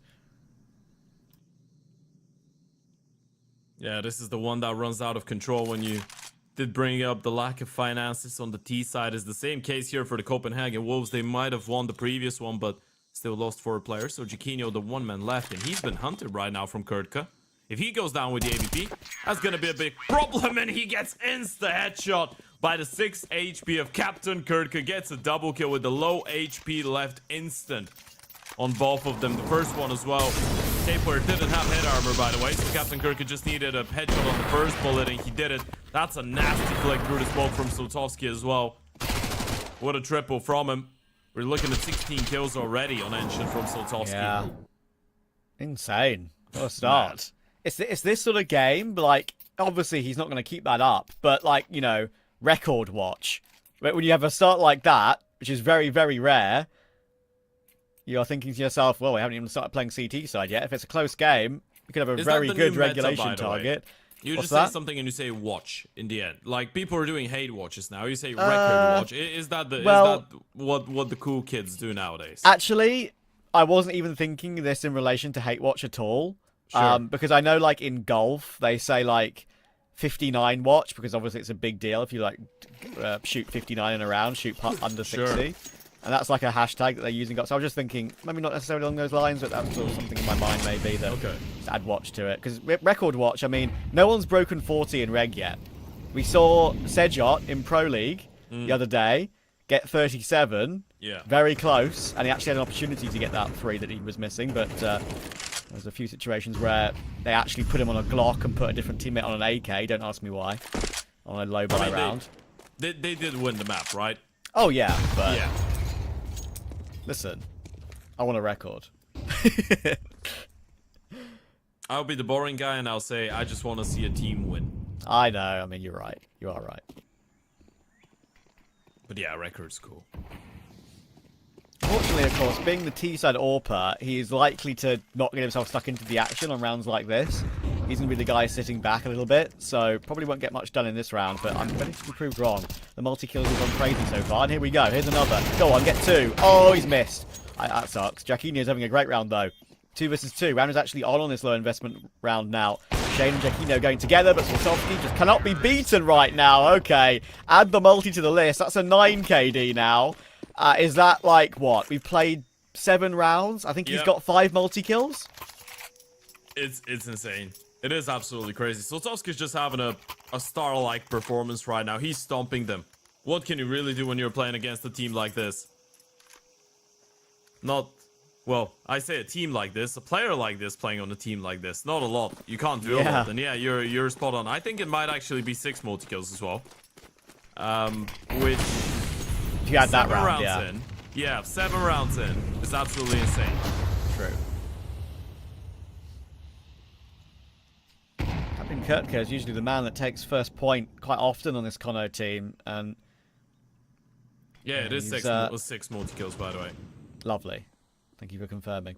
So, yeah, I think I'm looking forward to seeing when he gets really online, other than that round where he was low HP, what they can get done. It's on tenterhooks, as you can see already, shooting at ghosts around the site, making sure that it's all clear. But a really important start to the round by Andu might give them a chance in this one, because they need to get a handlehold in the game, but they're going to have to go for a full site retake. Sure, most retakeable full site in the game, but if Captain Kurtka's out of the game, you need to be ready for it. Thankfully they were, but they are just setting up Soltovsky for even more work. 2v4. Yeah. You gotta get aggressive, gotta start pushing forward. Amster does exactly that, and he's been able to find a double. Sotovsky finally missing a shot that's going to leave Amster in the 1v2 clutch. Towards back to the bomb side, going to get volleyed out of position, trying to open up the distance, get himself into 2 separate 1v1s, but unable to do so. Belaney with the refrag, and he's going to have just about enough time to get that defuse in. Copenhagen Wolves get a second round on the board, but it's a damn close one once again. Much needed, much needed. But again, it's the ultimate nightmare of winning a CT round after so long, right? I mean, you've got the saved AWP, sure. You're going to have 2 M4s, sure. But economy elsewhere, not amazing. And while the buy will be obviously fine, you know you're broken if you lose the next one immediately again. We again down to like a half buy with MP9s and 5.7s and the like. So, rough situation. They've ground out these 2 rounds they've won. Zoltowski will be pretty upset with himself because he's been hitting everything and he had multiple opportunities to get himself above 20 kills already. Speed of this game we're actually watching right now, by the way. We're already up B all over again. Zoltowski picked up the AK instead and got another kill. Make that 20. And unfortunately for Jaquinho, that's a big miss. Can he get the bomb around to the site? He can. Yep. Even jump back, straight around the pillar. Obviously, there was a bit of a smoke, so easier to make his way back there. And the force buy might actually work out. They're going to take their time with the retake. Double push coming out of the cave position. Shane is already in there, so no element of surprise really for the Copenhagen Wolves. Okay, re-smoke from Shane, and there are 2 kits available, so they can afford to take a bit more time. They need to rush into this one. They're all 3 grouped up in cave now, but Zogan's got himself a double. Unfortunately, Zoltowski from earlier on, winning that duel, did mean he was low HP, so no heroics from him on this occasion. It's another squeaky one, but they keep adding to their tally, and that's all that matters. Yeah, and I feel like, obviously, if you're kONO, you're going to be happy because that was a full investment, and at least you're able to get the bomb plant, and you won't be forced into a 1900 eco. You can still bring in a couple of upgraded pistols. Maybe you can get Sotovsky on a hero rifle if you really want to keep on inflicting that economical damage. But this is, I think this is pretty redeemable for the Copenhagen Wolves right now. Money's low on the T side. You get to play against an eco. You get 4 rounds. You could be after 5 or 6, maybe even on that CT side. Doesn't feel impossible. It doesn't. Somehow that boost has gotten away with actually not taking too much damage. Don't ask me how. Those bullets flying through the smoke, but yeah, it's going to be okay. Obviously, on lower weaponry, nothing for Zoltowski this time. To be on record pace, I feel like he needs to have about maybe 5 more kills before the end of the half. You've got 2 rounds to play. If he gets 2 more multis, it's unlikely, but that's a bit of a whiff from Bailani. That's one of my sprays, that one. You think, how on earth has that actually not killed him? Like, my spray isn't miles off. Where's that other bullet gone that would have killed him? If you want to get a good idea on what Counter-Strike 2 looks like, usually, you look at that 4K with the Deagle from Jamyang on Inferno from a couple days ago, and then you look at the following up by a round with the AK. It's so true, actually. I was watching that live, yeah. Same player, much more motivated in the second clip than he is in the first one. Much more of an opportunity to get the kill. Better conditions, everything's great. The game just decides, you know what, you're not killing anything. Yeah. Freebies for Shane, though. He'll take those every day of the week. Quad kill for Shane.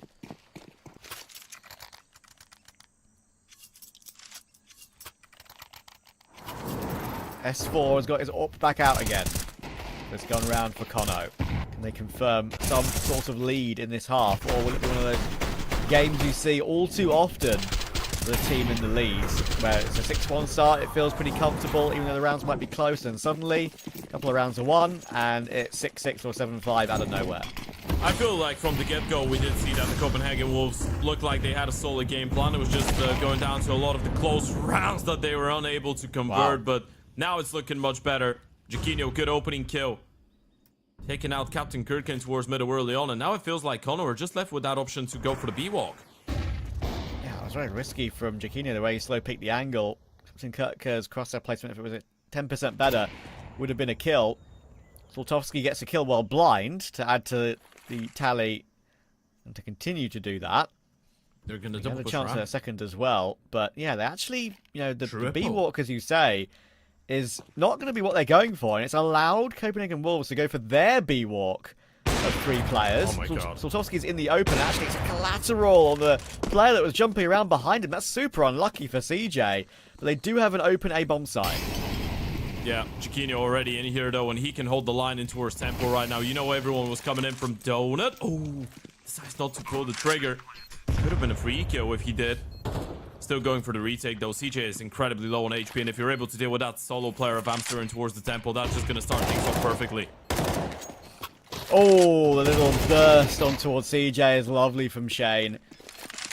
Sometimes those M4A4 bursts with a little jiggle. I mean, I've seen ZTR go for a pretty similar sort of style like that. They are very hard to track, and it's a slightly elevated angle in Temple compared to a T holding you. You're going to be so accurate and judge when the jiggle is going to come through, and it can just waste down your ammo and cause you to get caught by a different player. So yeah, I think that was perfectly played by Shane. Little pre-fire tap. There's the kill from Saltovski. Unfortunately here, that's where it really went awry. Kino, great kill, and the unfortunate moment for CJ, which I think was excited for Shane there. Getting caught with the collapse as he was minding his own business pretty much. Yeah, there's 2 key things about this entire round, right? You can praise the Copenhagen Wolves for that instant decision to go for the triple B push, which allowed the Oper to stay engaged in towards middle, and then maybe you're wondering if you're kONO. When you have 4 people on middle and 2 of the rifles are clearing out Donut, why don't you have a single player looking in towards red, right? You're just being exposed to that timing, and it was a bit of an unfortunate one for Saltovski there. Not looking the right way. And he does get punished alongside one of his teammates who got tagged down really, really low. So, kONO from 6-1 up, now 6-5. And if Copenhagen Wolves are able to get a tied-up score out of this one, Trav, I don't know who I'm favoring for the second half, but I can tell you for a fact that they would be incredibly happy filling over the moon with this. Yeah, from the start they had, and from like the kind of nightmarish situation they're in too. Captain Kurtko, I said he likes to go in first. Well, yeah, Takeplayer ready for that one. And he'll even get a second as well. That is more than enough from Takeplayer. Pushing forward as well was kind of unexpected. He's done really well. And yeah, 6-6, absolutely over the moon with that after a 6-1 deficit, and all the advantages that they'd lost, right? They'll be thinking to themselves, God, this could have been a half we'd won it really comfortably because of all those advantages we had. But not the case. Andu, good trade on Zogan, even though it was a nice shot from Zogan on Chiquinho. Leaves Amster 1v3.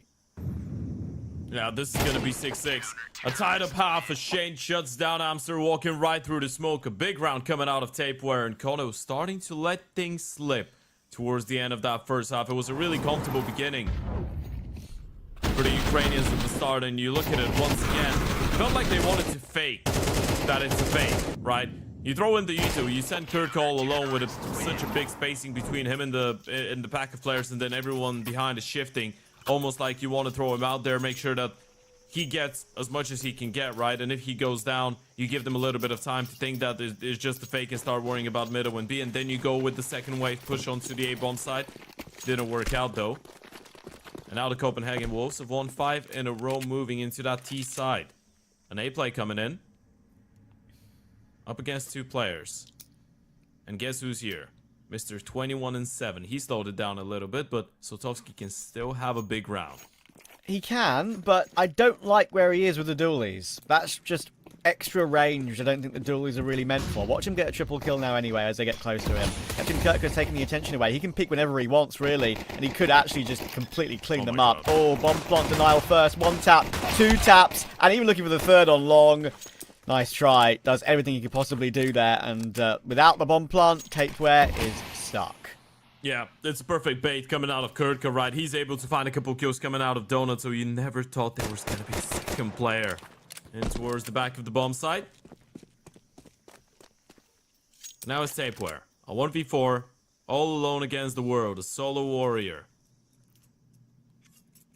And you know what they say, Trav? What's that? Even when he's alone, a warrior is still a warrior. Who says that? It's a saying we have in Bulgaria. Is that so I don't know. Excuse or?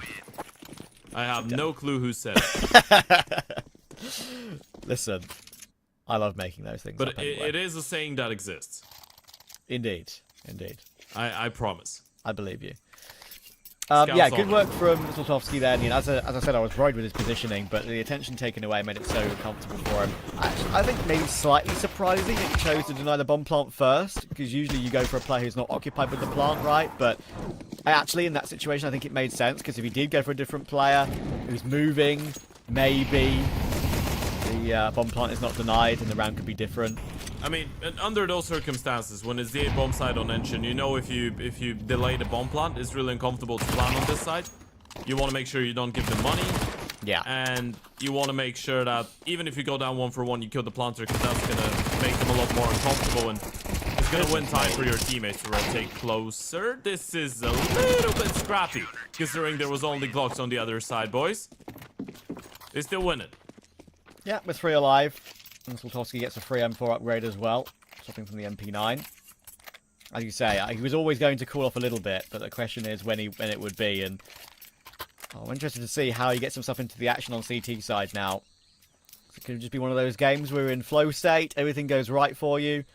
So far, it hasn't been everything, but it's been a lot. And I don't think it being a close game means he's on pace, but still very unlikely to get anywhere near current record. Wanted to be a close game, and that is what we've got. Take better, realising that CJ's in the corner, goes for the swing, knows he's got a teammate with him to commit to it, and it works out for him. Yeah, back to the guns, back to Copenhagen Wolves having a good opportunity to actually dictate the pace. This is 2 out of 2 pistol rounds now for kONO on Ancient. This is the map that you picked into.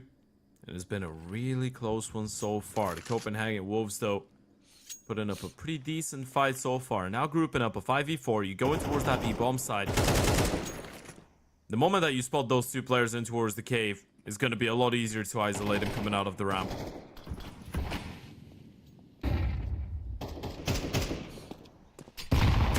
Ready to burst, aren't they? They know what they want to do.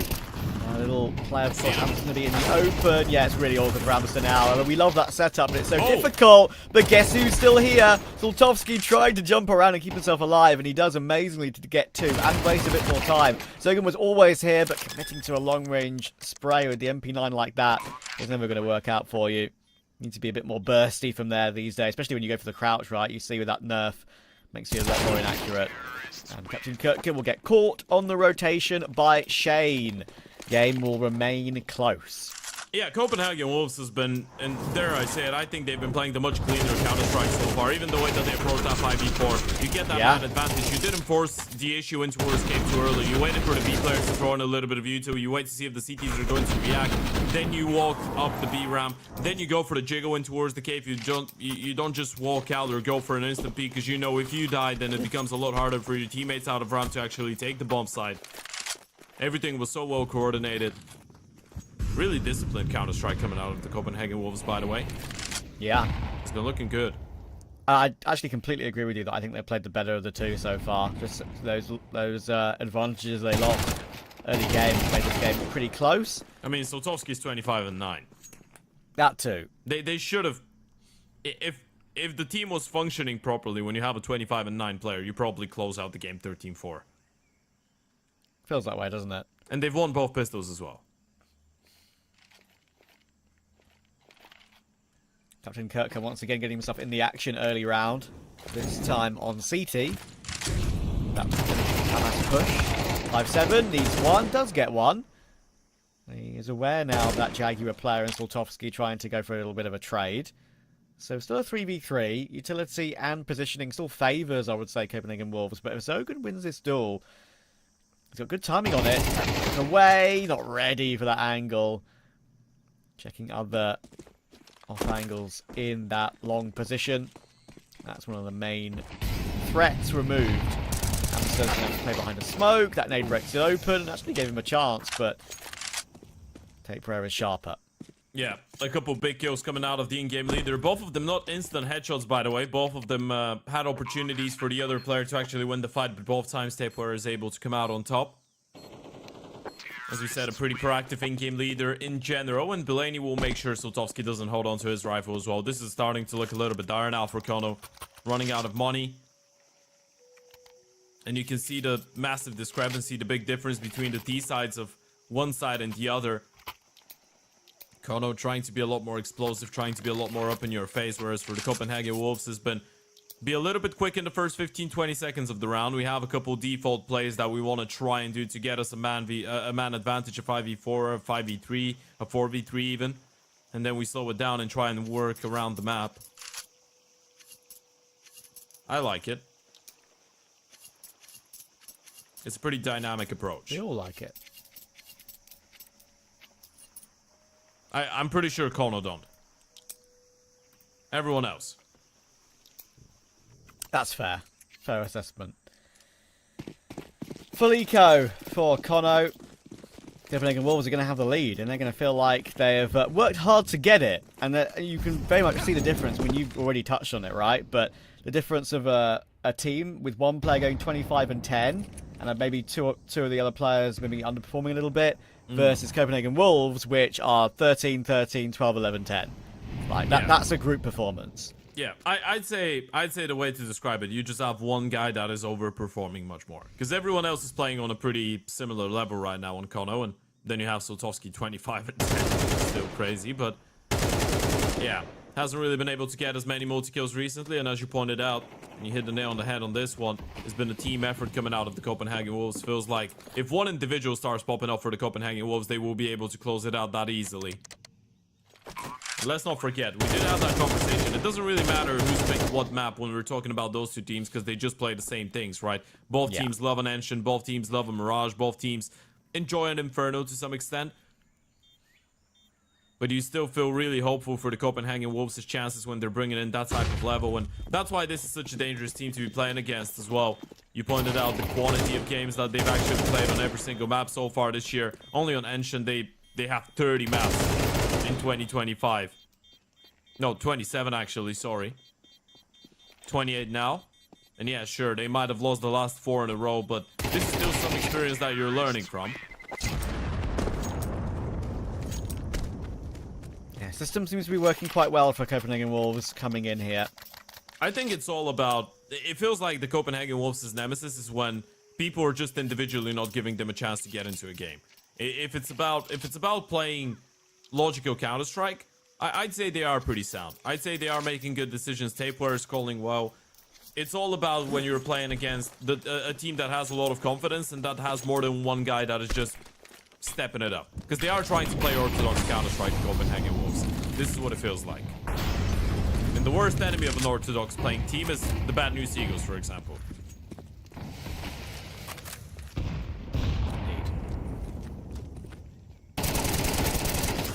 Smoke being played with by Zogan, that's very risky, gets away with it. Captain Kirk burning in the cubby, and actually it baits in Amsa for more work. Shane, awkward, 5 HP, has to hop away. And suddenly, in what felt like literally 5 seconds, we're in a 2v2. Yeah, minute 15 on the clock. Shane, intelligently enough, disengaging actually, picking up the bomb, but realizing he was the one that had to bring it closer to Jaquinho, but he's the one that needs to find that kill. CJ towards the back of the bomb site, just playing on timings, being really worried about red as well, but it's all about the timing, all about whether Jaquinho is going to be looking the right way, and CJ, does he realize he's getting walked on? Shadow's going to give it away. Jaquinho should have that kill every day of the week, and he will. Soltovsky on the other side of the map. Do you even want to go for that 1v2 without a kid? I'd say no. Maybe aggressive exits. He's trying. That kill tally up.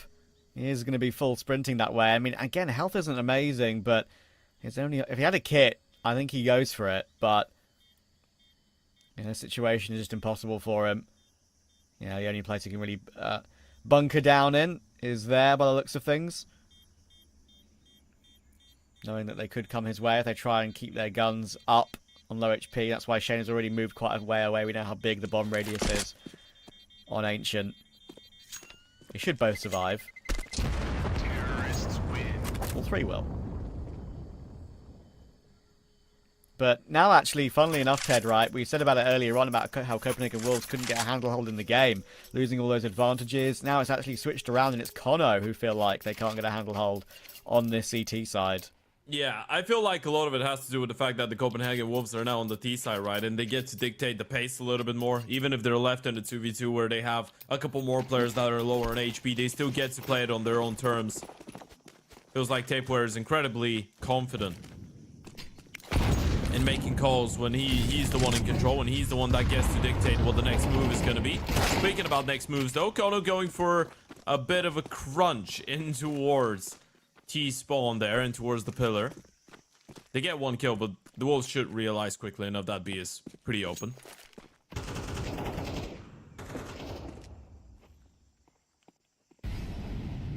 And this, ladies and gents, was the way that you climb up when you have a teammate there to make sure that you don't get shot while you're jumping. And that's how you double PK. Hold on a second. Yeah, this is now interesting. And health isn't amazing on Jaquinho. The utility is available to maybe block some sightlines off. And Zogan is waiting, and he's found 2 of them. Oh my goodness. Tapeware now needs a 1v4. First is very rough around the edges. They push it down to 17. He won't be allowed to get away.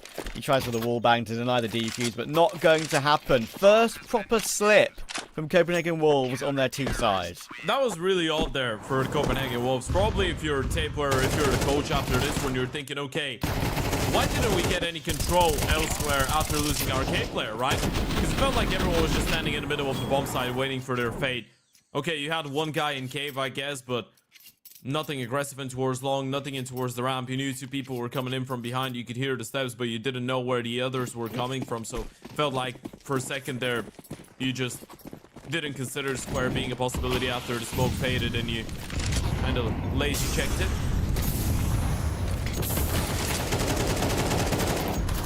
Oh my goodness, Captain Kurtcut. Andu getting a glimmer. And just about getting the spray down, and they might just choose to burst toward A now. There is the of course on the long range angle, but Jaquinho will swing into it and actually domes him out of the round. I thought Slotowski was good for another one there. But now they have a 4v3. They've kind of just put the foot to the floor and said, see you later. They are quite a long way away on these rotations. They've now had time to set up, of course, of Copenhagen Wolves, but Amster could have found a way in. Yeah, that's a big kill.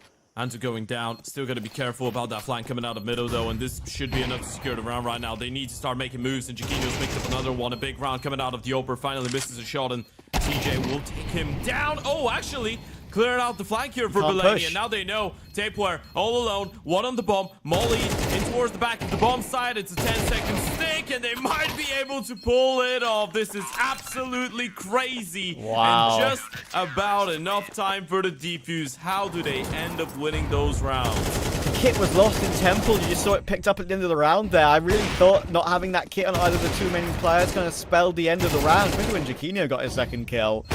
This one here, that's a good kill from CJ. Then they swing into Donut to find that rotating player, and Tapeware was 10 points of health behind that molly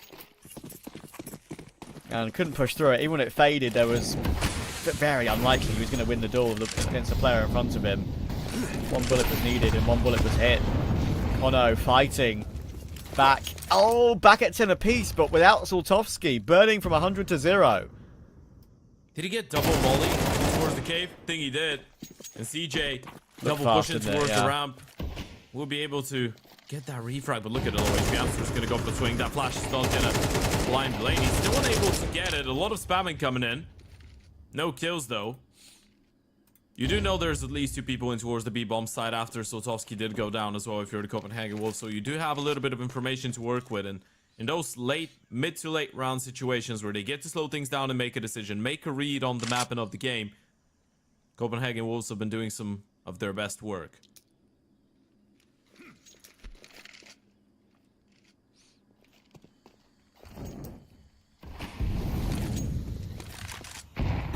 Boost could come in here for Amster. Did used to AWP a little bit back in the day for Esports Club Kiev, and other rosters he was on, like Bait, maybe a secondary every now and then.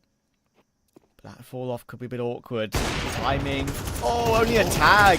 That's crazy. Spam through the smoke could prove problematic. Oh, so many of these players are low. They're body blocking on the site. It's so awkward. Taper will finally be the man to be given the bomb to plant it. But health is still an issue, especially on kONO now. 20 and 15 HP. We've got Tape Press short. Stuck behind the site on 9. But CJ trying to fight him is very low. 1 bullet is all that's needed, and YaLLa will help out on that one. Now it's looking a bit too difficult. Maybe try and fall away if possible. And they'll only just be allowed to do that. Copenhagen Wolves are battling. They have the lead again. Oh man, this is such scrappy Counter-Strike every now and then, right? You get those rounds where there's so many people low on HP. Look at that, there's 5 people alive in the server. Not a single one of them is above 50 HP. Not a single one. And that wasn't because of the bomb explosion, that was how things were. Such close rounds, such scrappy Counter-Strike, so many rounds going down to the wire right now, but it feels like the Wolves could run away with this one. kONO at least have enough money to go for another reinvestment. Open the hands of Sotovsky. It's been quite a while since we last screamed his name. He slowed it down a little bit, and this is the last resort here for kONO. You have everything on your disposal. Utility rifles, big green. If you lose here though, you might be left with nearly nothing for what could be the final round of this map.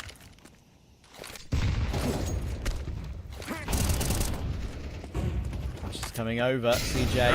Presence already all the way through. Oh my goodness, that's the bomb. That's been thrust all the way forward into CT pretty much, but it doesn't matter. If you get the kills, it won't matter. Can they make sure that bomb gets back? Well, he's still stuck there. He's still insistent on fighting with Jaquinho. Almost going for eliminations rather than going for the plant. Changing objective. But in the end, they're going to get away with it by the looks of it. 4 versus 2. Captain Kurtka will go down. CJ, all he's left to do is wallbang the wood in cave. Stuck behind that smoke. Logan looking trying to pick up the AWP and save, and Jaquinho will not allow him to do that. They know where CJ is. He's been overrun. And awkward with the way they were so far up and how the bomb was thrown forward in the opening death, but recovered pretty cleanly, actually. Yeah, they've been doing a great job to counteract that heavy presence in towards the cave and in towards middle early on from kONO, by the way. And this is something that kONO have not really been able to actually counter and realize that the Copenhagen Wolves have been putting a lot of emphasis on, right? kONO usually is the team that sends CJ in towards the cave really aggressively, that want to bring that fight in towards middle, courtesy of Captain Kirkin towards the start of the round. The Copenhagen Wolves have just not been contesting. They've been countering with some quick presence in towards the bomb sites, and now they get 2 consecutive chances to close. Interesting setup in towards the back of Ado. Kurtka was hiding in towards the back of last box, now decides to switch his position.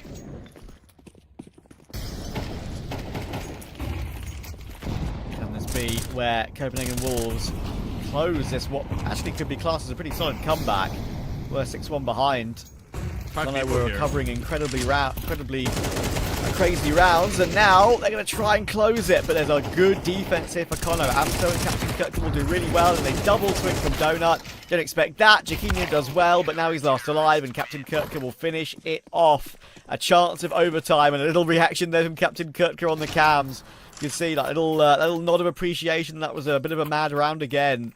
But they have a chance to get this to extra rounds. Yeah, probably one of the few scenarios in which it felt like the Copenhagen Wolves just made the uncomfortable decision because they didn't feel like they had another option, right? You go in towards the A-bomb side, you get spotted out, and then you slow it down, you go for the play, and you just walk into 5 people. It was always going to be a really difficult one to overrun. kONO, 1 away from OT, and the Copenhagen Wolves bomb again, making its way in towards A main. This time they're throwing a bit of a caution into the wind in towards B as well, though. But it's only Tapeware with a Tech 9. Yeah, money isn't amazing. It's okay, but they have had to go a rifle on 1 player. A is open. Again, they're very willing to play the retake on A or kONO, but I haven't been totally successful with it. Flashing toward K will be good, but it's a whiff from CJ. That could be huge. But Zogan's on the case. They're again going for a quick rotate through Donut, and again, it's working out for them. The trades come through, and with the bomb dropped in the corner, and Tape Pro on 12 HP. kONO have battled their way to a very likely OT. Told you we were bringing in all the overtime action. Told you You haven't seen everything so real. from the Compass for today. And there you go. OT number 1, baby. Zogan with a 4K to reach double digits, and kONO get 12 on the board. It's so crazy though. Tapware was the one to get the kill. He should have been the sacrificial lamb. He should have been the one to go down. He does get his kill on CJ, and then everyone just walks out the A bomb side. They might have made a little bit too much noise. Maybe a contact would have been better. I guess you were scared of a potential ult on the other side, but he does get the kill in towards the in towards the B bomb side, and then they just couldn't refrag 2 people on A. Zogan with a big multi-frag. And there you have it. First overtime. Yeah. And this is just map 1. Kozovsky ends up on 28 in reg. He's trying to get some more done, but goodness me, I swear Shelf. I heard you say Mike Wazowski. Mike Wazowski, 28 kills in regulation. Incredible work from him. And an incredible amount of nades on that shelf position in mid, actually. Like, Molly's lading that, and it got the opening kill, but the response again from kONO, they've switched something in their setup in terms of realizing, okay, we're kind of sitting back a bit too much here. Let's fight everywhere when we know as Copenhagen Wolves players playing in a default, whether they're outside B, whether they're entering in toward A. Let's go for these double swings from Donut, these swings from main. Let's go and push them back. And it's working really well suddenly. I guess it's just good of them to be foreseeing a little bit, right? Because the Copenhagen Wolves did run into a couple really heavily stacked bomb sites in the last couple of rounds, so now they spread around a little bit more, try and take a little bit more space early on in towards middle, but kONO saw it coming. They knew that was the reaction. 13-12 lead. Now there's been a lot of comebacks so far on Engine, but the Copenhagen Wolves looking to switch up the approach once again, this time with a bit of a quicker B play maybe. Trying to get Jaquinho to go for a pick, but of course getting naded down for his troubles.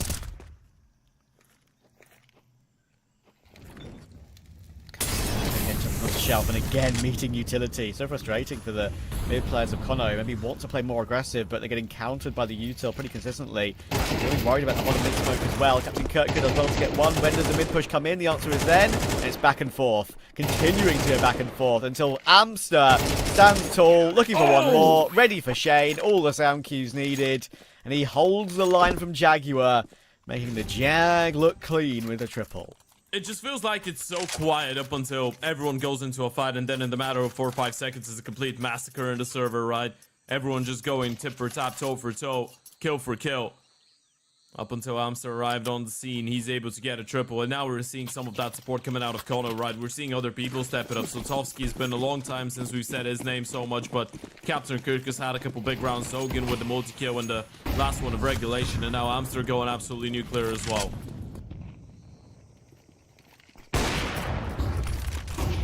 Zogan with that ult.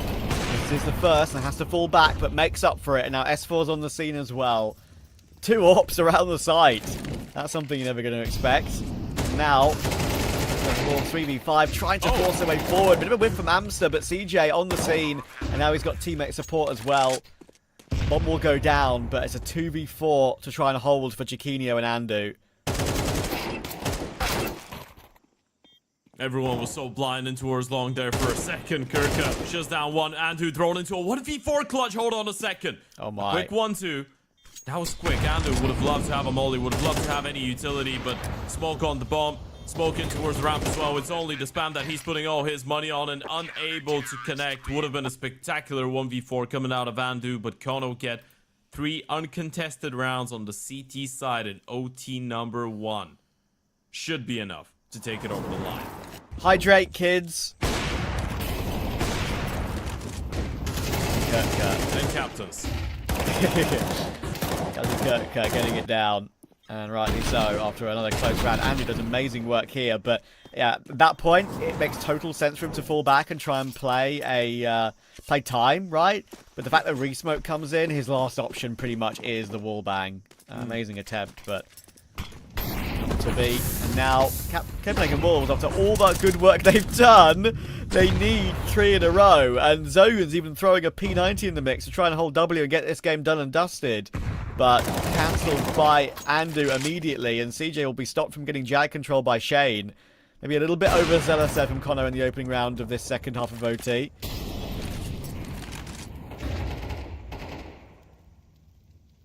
Yeah, I guess you can't fault him for being a bit too aggressive in the first round when they get 3 opportunities, but this one has not really been working out. They've walked out, they haven't realized. The Opera hasn't seen anything. Boys? They're on the bomb side. They're next to you. There are 3 players here, and they haven't even seen anyone yet. It's actually super awkward. Thankfully, but for Bailani's case, he gets 1. That will push Jaquinho forward. Only a leg shot, though. Only a leg shot. Captain kOTKa, though, could get spammed down, and yeah, that plant spot is not going to work out for you when you're that low. Probably get taken down even if he's full HP. It leaves Soltovsky in the open, and Andu will push him down. Another triple kill coming in from Andu. Can Copenhagen Wolves do it again?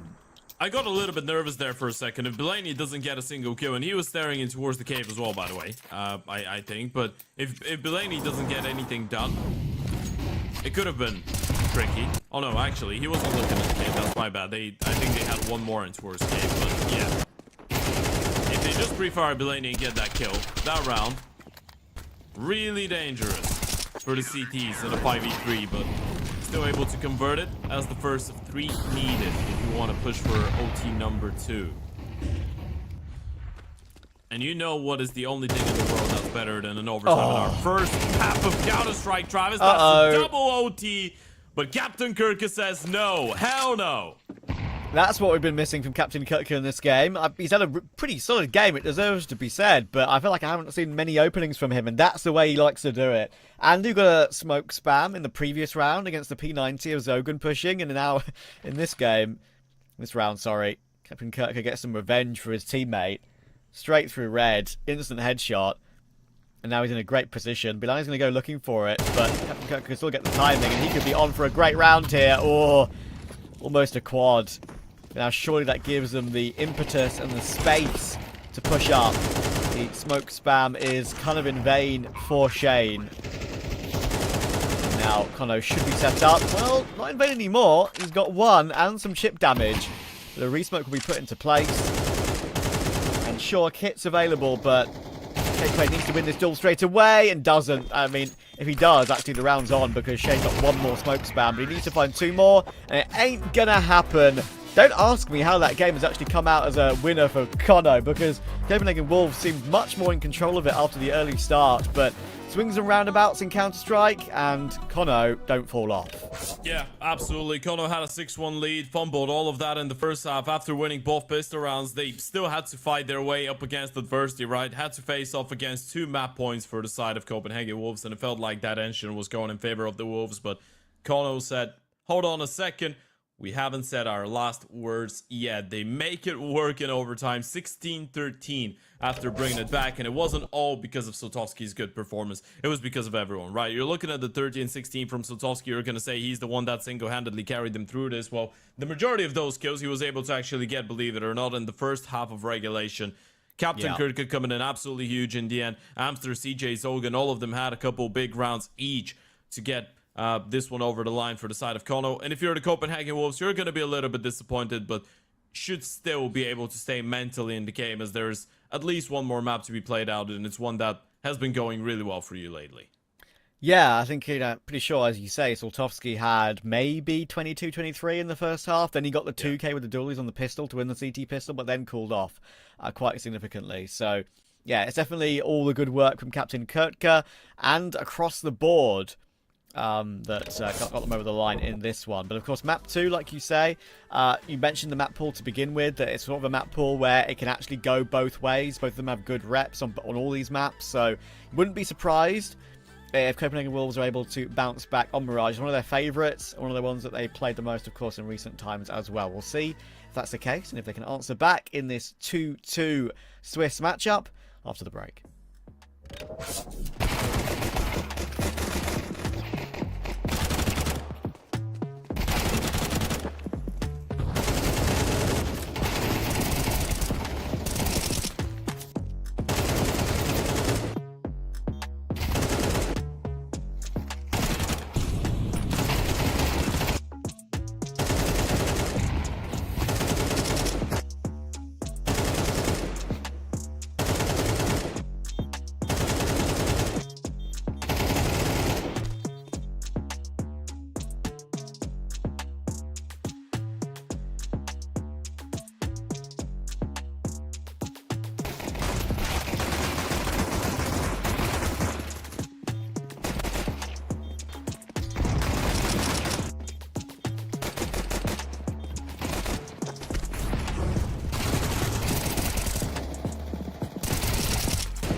She said she loves you. But she can't love me. But I love you.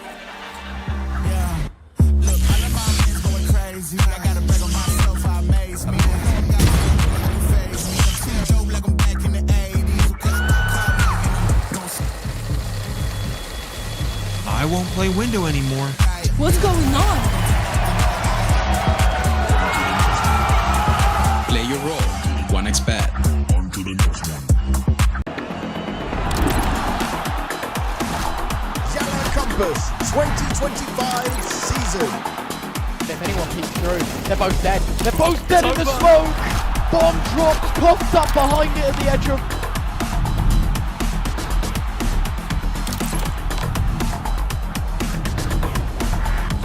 YaLLa Compass 2024 champions. YaLLa, let's go!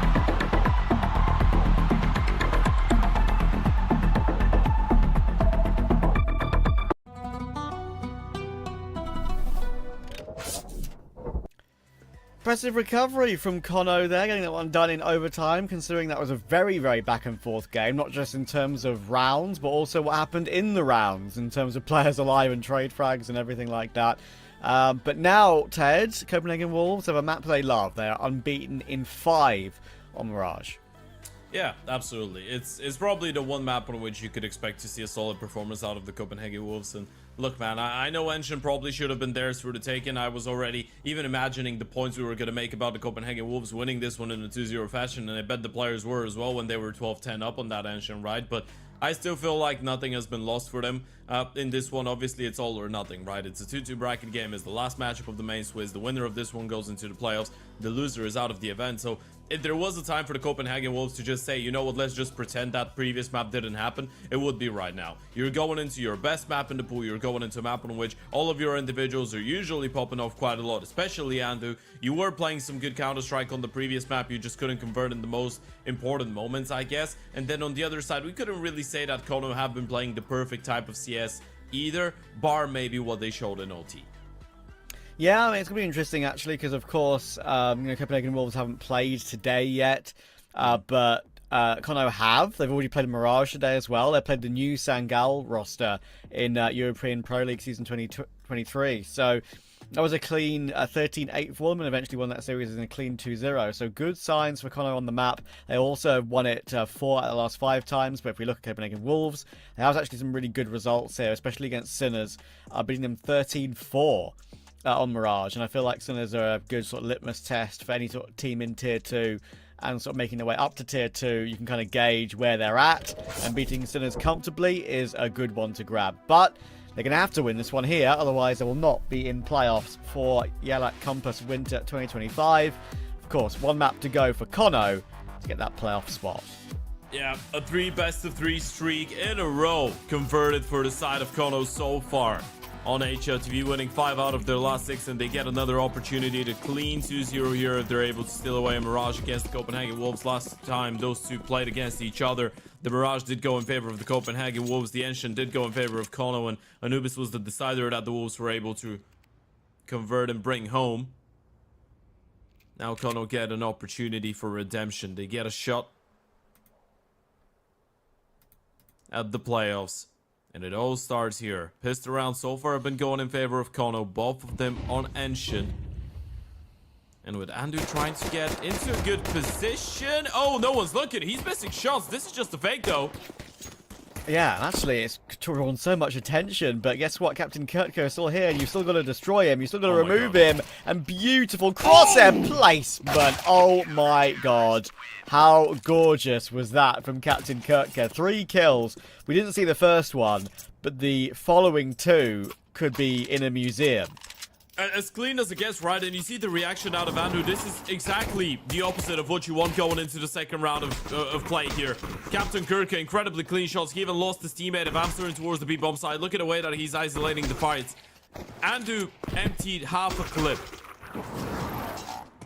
Yeah. On someone that wasn't looking at him, and he couldn't get the kill. And he does get 1 kill in the end of the day, but you saw the frustration, right? That's why we're bringing it up as well. Whoa. Yeah, this doesn't help. That's No. not the start that you want. It's an eco. You're not putting too much emphasis into this round, but when you get instantly deleted like that, it's not going to leave you with a smile on your face. No. And, you know, first round of the game as well, to have a bit of tilt like that and a mistake like that doesn't necessarily set your team and yourself off on a good vibe, which is never ideal. But, does quite the opposite, doesn't it? yeah, it's Makes you feel like you're still on Ancient. Maybe. Which, if it is the case, I mean, it's probably more the case for kONO than it is for the Copenhagen Wolves, right? If you're the Copenhagen Wolves, probably you're resetting. If you're kONO, you're trying to do quite the opposite. You want to stay on Ancient for as long as possible, because the ending on that previous map was really clean for you. As we said, they were down 10-12. We're able to win the map 16-13.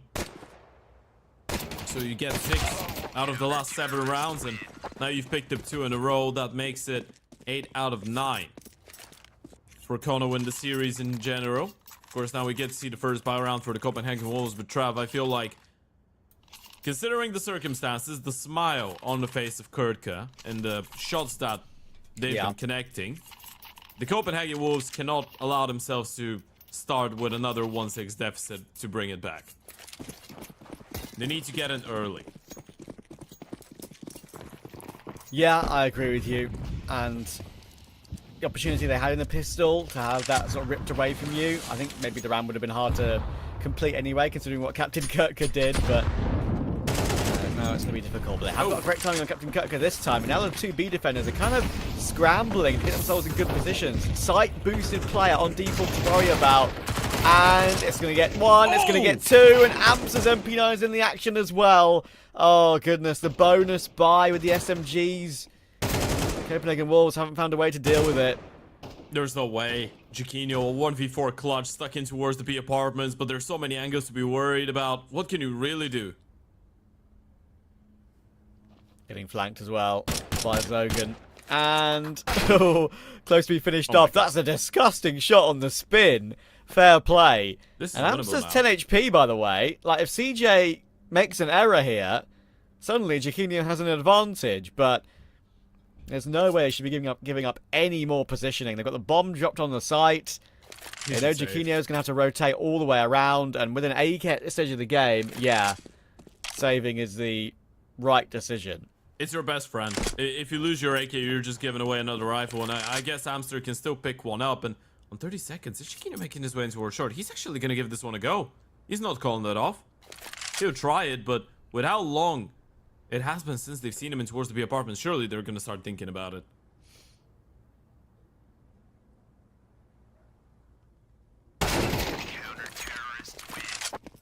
Yeah, and that is a surprise for me as well, because I think you've already done good damage to the economy, and in a situation where you probably wouldn't have thought you could, you've actually managed to take down 3 players when you get, you know, spun on and crossfired like that. And now you think, okay, well, that's fine. I'll have to try and keep with that. Look at that tap on Zogan. But yeah, I think keeping hold of the AK there, sure, it messes up the economy slightly. It means you've got one player on less money than the other, but an AK is precious. Hey, Exy, lining up the smoke straight off of spawn. Smokes, flashes probably in towards the stairs and in towards jungle. When a pop out of Palace coming out of 2 players, they're going to go for it straight away. DJ, are you ready? Oh, what a clear from Andu. He checks that properly immediately. Now, smoke to need to open the smoke, but they're going to need to wall bang, and you know what? Soltovsky's the one to be able to do it. That's the bomb plant denied, but then we'll finally get it down. But now they're going for a triple CT retake. And I think that's probably the best choice to group up in that position, because sure, AK recovered, but that AK is, they're kind of in the open still. He's going for the swing now, but Maloney's very ready. He could get more than just the one, and oh, actually only gets the one in the end. Zogan does well to find Andu, and then Shane, of course, stuck in that position. Leaves it once again down to Jaquinho, this time in the 1 versus 3. Zogan, low HP, but now the Molly's in the way. He has to run through it, and he's hit 1 tag on the diffuser. So near, but yet so far. Oh, shot. Okay. You know what? Damage this is again. actually not a bad half-buy. He's, yeah. That wasn't a full investment. That was just pistols in towards the A-bomb side. The first one, that probably makes you a little bit a bit worried is why is CJ playing up close palace all alone when everyone else is just clearing middle when they know it's pistols on the other side. Sure, it could have been a back-to-back fours, but highly unlikely. CJ loses his life. It's still impressive that kONO were able to make that retake work. Fantastic work from Zogan, by the way, into worst connector. Staying alive for really long, but Copenhagen will still get 4 kills. Jaquinho is still able to hold on to a rifle, so kONO not out of the financial doldrums just yet. Copenhagen Wolves do have a way back into this one, and they're going to go for an A play again, but this time CJ won't be alone.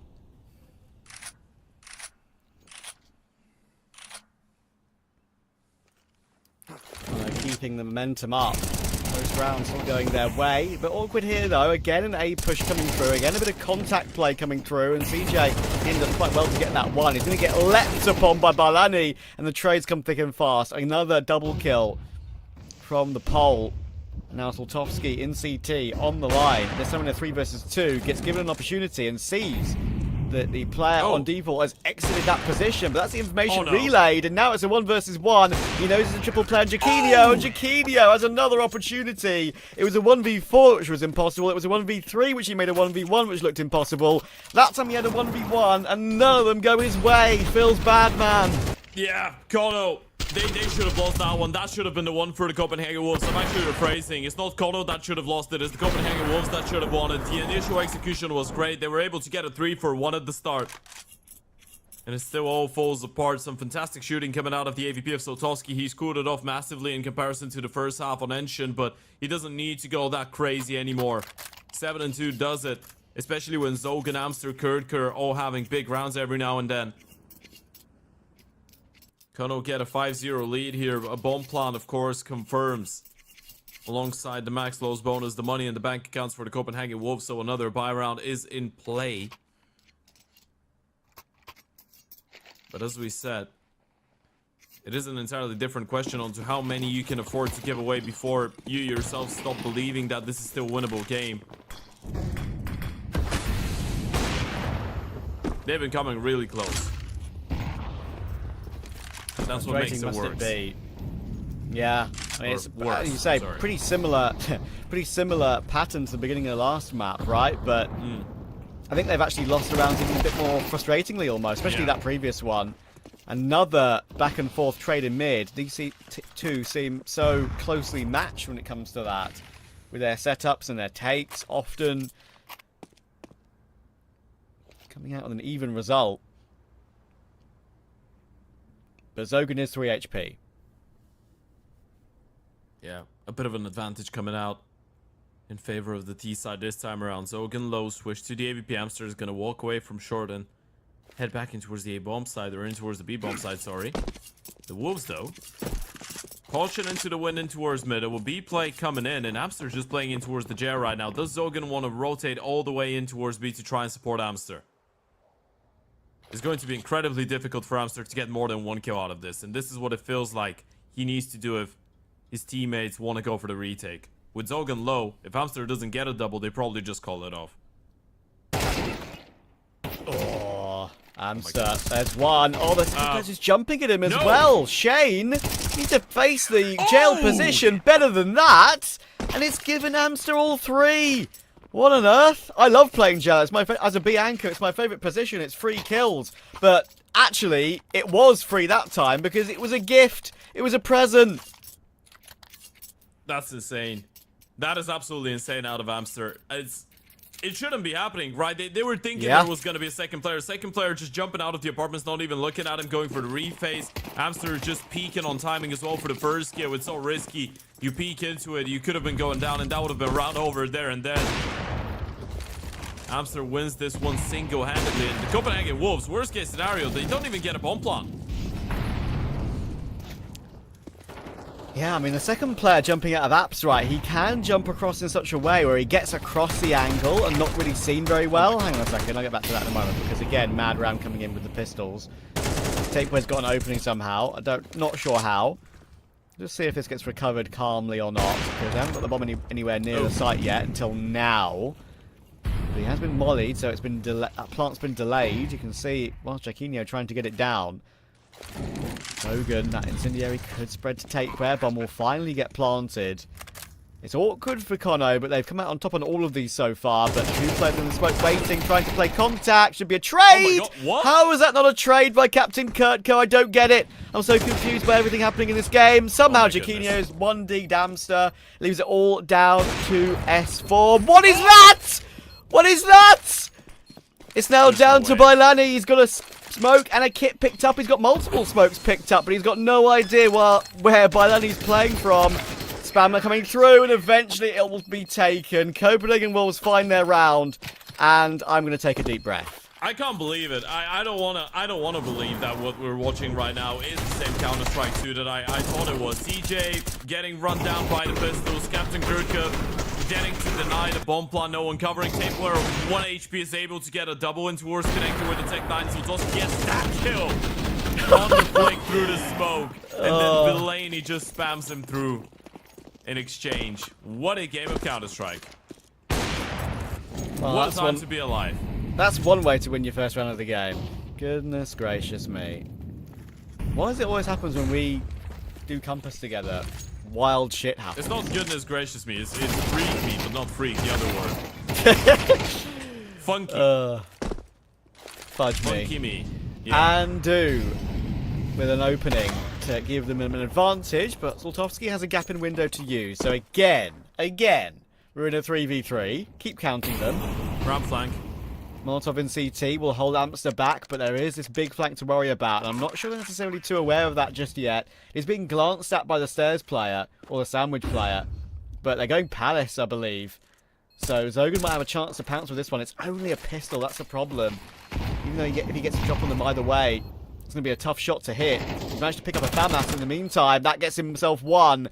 But YaLLa taking Amster makes it very difficult until he gets the kill. And now it's all down to Jaquinho. But Zogan does get it all done. What a retake. Oh my God. His reaction. He's starting to get fired up. Yep.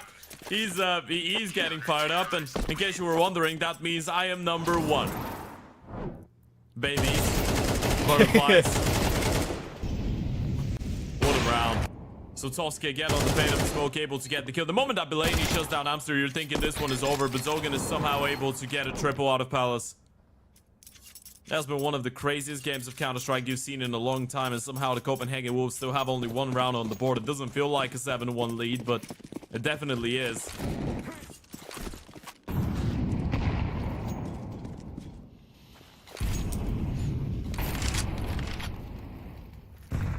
What in Dosia's name is going on? Okay, Amster has picked up a secondary orb. Great position for it. Immediate kill, duck, and fall away. Do they still want to commit? Looks like they will. But Amster's been given so much time to reposition. So much time to reposition. Just get toward the back of the site, get his one kill, and I feel like we've been here before. Yeah, there's nothing more tilting than this. Actually, we haven't been here before, right? And this is the terrifying part. We've been here before where Jaquinho gets left in a 1v however situation and gets a couple kills. We haven't been in a situation where they just go for a straight up play and everyone gets shut down. Jaquinho might not even be able to get a single kill this time around. Never mind, he will get one. Okay, we have been here before.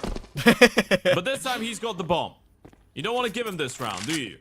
You want to keep it clean. We said we haven't been here before. You haven't been able to win a single buy round as clean as this. One knife out. Shadow spotted. Doesn't matter. Satoshi does get the kill. So it's a clean and easy one on the board for kONO, regardless of the double from Jaquinho. But this is one that makes you feel damn good if you're kONO. On the contrary, it makes you feel strangled for options, suffocated, if you will, if you're on the side of the Copenhagen Wolves. You go for a straight up B play. You execute onto the bomb side. You run into a double OP setup for the first time that Amster's had the OP. You go B. He shuts down two people with a perfect repositioning play. Kurtka's there to shut down the guy trying to jump out the bomb side. Everything works out perfectly. And if you're the Wolves, you just feel like you just called a round right into what kONO expected. And I didn't want to say it, but my Mal's NXT GOAT, Shane, is 0-9 right now. I thought you were going to say your mouse battery died. A mouse is dying right now. Sadly true. A former mouse is dying. Yeah. Soltovsky. Once a mouse, always a mouse. Always You're having... either a lion or a mouse in this life. I prefer to be a lion. Soltovsky, 11-3, having a good game again. And This time it's more even across the board as well. Zogan and Amster, 20 kills between them if you just ignore everyone else. Copenhagen Wolves again down to this low Tech 9 buy round with 1 AK available, of course, which they've done good work on. They've caused lots of havoc in the meantime, and again they're doing it. I mean, I gotta say, kONO are making a lot of errors on their main site holds. They're getting caught by Tech 9s pretty much every single time. And they've only wrestled back rounds, I think, all but that one, pretty much. Yeah. Where Bilani was rampant, Sultovsky had a great attempt with that ridiculous flick in the smoke. So, yeah, lots of errors being made on A for kONO, but they're still winning 8-1, so they'll still be feeling alright. Yeah, it's been a little bit difficult for young boy CJ, definitely on that A-bomb side. He's been having a tough time against the pistols so far. But as you said, as long as they hold on to the guns, they know how close a lot of those rounds have been. If you're able to get 9 on the CT side, for example, you're going to be damn happy about it, regardless of how scrappy it's been, and this is damage. They will be able to hold on to the double op, and this is great. This is fantastic. Of course, it was just a half buy for the Wolves, so they don't really give a damn about losing all those pistols. It was worth the try to take those ops out of the hands of Sultovsky and Amster. There still is a world in which the Copenhagen Wolves get 4 rounds out of this and then try and come back in the second half, but kONO are still in a great position with a double op to get even 1 more on the board. And if they get 1 more on the board, then, well, it's all gonna come down to 1 pistol, pretty much, to decide it.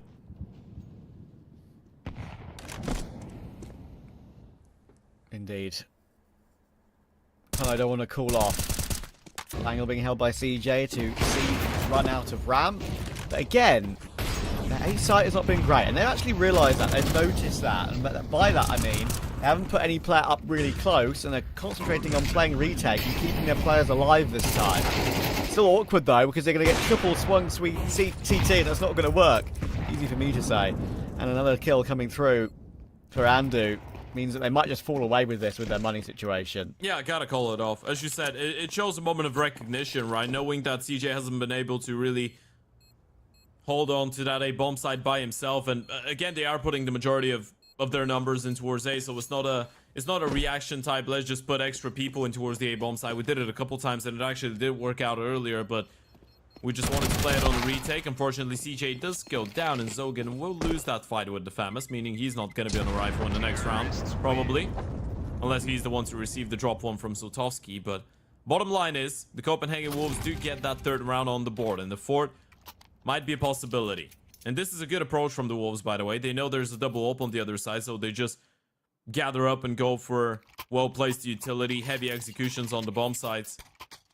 You try and isolate the ops, as long as you're able to take advantage of a bomb site, it's going to be a lot more difficult for the big greens to be put to work on the retake.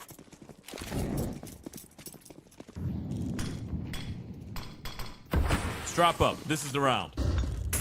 Game face on.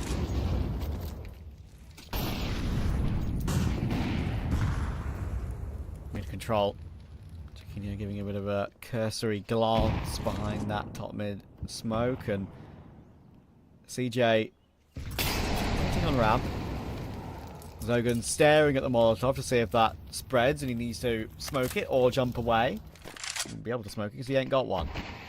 But he can stay there. That may work in his favour later on. CJ dancing with the ladder to check for information in Palace before it gets smoked off. But Copenhagen Wolves have a lot of control around mid in this round, and they've taken it a bit more calm and composed, I could say. Yeah, you can see that kONO this time around, they're putting a lot more emphasis into that A-bomb side, but again, CJ's been left all alone. Thing is, now he's got an MP9, and playing up close and personal is not that bad of an idea, and now that they've been pushed away from middle and they've recognized the presence from the T's there, Zogan will try and make his way back in towards Ticket, and in the meantime, CJ's actually pushed in towards the ramp. He could get into a really good angle before they get there, but playing Tetris with an MP9 is always a tricky one, so going for a bit of a deeper look in. Does he get a kill? One player spotted, gonna try and make his way out of there. Not allowed to. Yeah, a lot of pressure on Zogan now, and Amster in CT. That's a nice pick first, and the lovely positioning from Sultovsky to get one on Andu in the meantime. How is Zogan still alive? He should be taken down, and he will be. And now it's a bit too difficult, I think, for Captain Kirk and S4 to get back into this. 2v3, make that 1v3. And now he's more stuck than a stuck thing in Connector. should go down, will go down. Copenhagen Wolves salvage 4 on the half. Considering the mistakes and ridiculous rounds they lost to earlier, I think they'll actually be relatively content with that.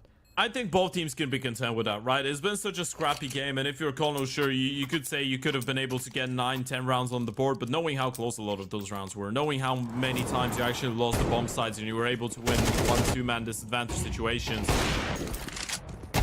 for first half isn't too bad. And then if you're the Copenhagen Wolves, at least you recover, at least you give yourself somewhat of a leeway back. It's not going to be an easy one yet, though. I mean, I say yet. Not going to be an easy one still. You do need a pistol round, and those have not been working out. kONO have picked up every single one of them, and now they even go for a tactical timeout before the second one of Mirage. This is how important this round is, and both teams know it. It's time for the Wolves to let Andu off the leash. He's had a couple good pistol rounds in his career so far.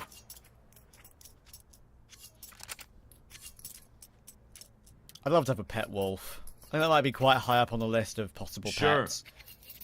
You know, a wolf that loves me, hates everyone else. I'll be protected for life. I have an easy way for you to get that. What's that? Minecraft. True.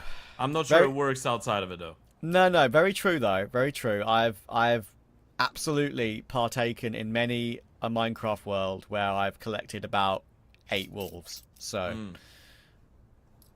Yeah, I'm not sure if you go for it real life, I think they might be. You're adopting the wolf pack mentality, obviously, but maybe you stumble upon a monogamous wolf, and he's not gonna be alright with you having 7 more.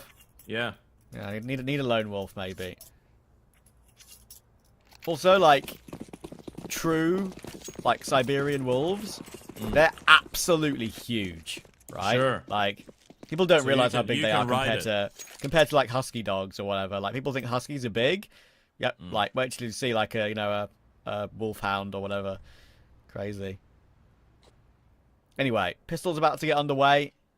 Can the wolves pack some sort of bite in this one? They're going to be charging their way out. Are kONO and the dualies from Shane will unfortunately not get a thing. His rough game continues. And Captain Kurtka wants this pistol, wants this game in his team's favour. There's a bit of team damage going either way, I think, there toward that push towards CT. Very awkward. The dinks coming through, making the player model head look a little bit goofy. That leaves it down to YaLLa, but he could be saying bye-bye to Copenhagen Wolves if he can't win this one, and it's looking pretty impossible. What a shot. Nice Kit on the ground. Smoke available. Hang on. That changes things slightly. We've still got 2 players to face, and Zogan will stop that from being a reality. Yeah, Zogan from the Palace has been doing some of his best work, by the way. Probably the most comfortable position we've seen out of him so far. And kONO get that second pistol round on Mirage. This is 4 out of 4 so far in the series, going in favor of the Ukrainians. Puts the Copenhagen Wolves in a bit of a weird predicament, right? Do you want to force up and try and get back into this one, or you want to call in a full eco and then try your luck with the guns? We're going to get our answer immediately. The force buy it is. You're putting all your eggs into that one basket. 2 Deagles, 2 5.7s, so 1 singular Famous in the hands of Delaney. And kONO are just going to go for an A play right off the bat. Yeah, players here to fight, but if they get past the first one, they should drop 1 by 1. And that is a big one to get, because the player further away has been taken down. Shane's done well, but in the end the trades do go their way and the site's been taken. He'll just be communicating to his teammates there. Zogan, listen, just care the bench smoke, care stairs. It's smoked off, but that's where they can come from. Maybe one player will worry about big flank at some point. But they are both coming from connector. It should be comfortable. Mac 10 in sandwich. Shouldn't get anything truly done here. This Deagle. Information known. That's when Zogan peeks. And there is the final Deagle found. Completion of the round for kONO means that the force buy is unsuccessful. Copenhagen Wolves have to eco. And means they'll have to come back from 11-4 down. Yeah, that was the tough side of it, right? And they still seem to have a good idea. You still have the double setup in towards the ramp, up close and personal. A third player in towards the stairs just didn't realize he was getting washed from the ramp as well. Didn't realize how close the T's were. If he's able to smoke off Palace and actually get some of the attention away from the ramp, maybe there was a world in which the Famous is able to get a couple kills, but it all gets cleaned up pretty nicely. So now they're going A again. And again, against a double aggressive push in towards the ramp.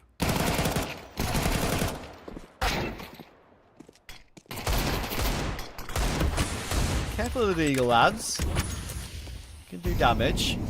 The main threat, really, in this situation. But again, just focusing on A, right? Just keeping themselves in their wheelhouse, in their comfort zone. Playing the longer ranges. Getting the right utility down. Keeping it for shot. Surely not another. Nah, Zogan trades. Again, damage is decent considering what they had. The game has been back and forth the entire day, hasn't it? Yeah, this one feels like it would be a little bit too crazy to go in favor of the Wolves though, and that's exactly what will end up happening. Zogan with another multi-kill, that's a triple out of him. He's been playing one of his best maps, by the way, so far in the event. 15 and 8 for the young man.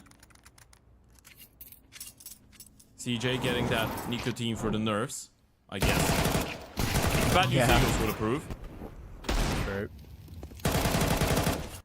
But it's 11-4 now, Trav. And I know we've seen some crazy comebacks, but this one feels like it's just a little bit too much for the Copenhagen Wolves. They do get their first bye with Jaquinho on the Navy P as well, but it has to be a really convincing one. Started off, and look at the pace. Kirker, he's already out the A-bomb side. Thankfully for Copenhagen Wolves, Jaquinho was ready for that one. And I think the pace toward A this time is maybe one time too many. I understand keeping it up when you've got this bit of a lead. You know, you've got the weaponry, you've got the utility. That'd be a bit fun to go for, but I don't think another A play that quick was going to work. Captain Kirk could be like, yo, let me hold W. Not this time.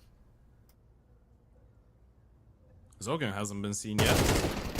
Where? Gotta be careful. That's not a kill that you want to be giving away. And because of how quick this round was, actually, even though it crumbles, they have a little bit of time to work with. Zogan gets that one kill. He's going to fall back a little bit. Zoltowski peeking from top middle. This is the 1v1. If Zoltowski's able to get that kill, then the round is up in the air, but Andu beats him to the punch. And that should be oh she rolled here. Zogan just left to do the damage. It's a lovely one tap onto Andu, but with the bomb being dropped in towards top middle, surely there's going to be no way for the 53 HP young man to clutch it up. Yeah, without the bomb as well. He's going to have to now run to get the bomb, top mid, and probably run T-spawn to A to have any chance. That's his only opening, and of course the rotation will be quick up con anyway. I mean, he needs to run short or connector if he wants to have time. Now he's continued to shift the entire way. Yeah, I think we're committing to a save here. Just looking for kills, looking to see if there's anyone on the CT side holding the bomb to find one more frag, but yeah, big deep breath of resignation, and he's keeping his AK. Yeah, you call this one off? It's not the worst decision that you could make. You press tap, you look at the money of everybody else, you know you can still have a proper investment going into the next round if you're able to hold on to your AK-47. And the damage on the CT side economy is not too bad. Still a good start here for the side of the Copenhagen Wolves. And you know what? Credit where credit's due. Tapeware has been doing a lovely job to try and compensate for some of the younger guns not really having the best day of their life so far on Mirage. We haven't seen too much out of Andu. We haven't seen too much out of Shane. The IGL of Tapeware getting another key multi-kill in the end of this round to keep them in. They do need some of their stars though.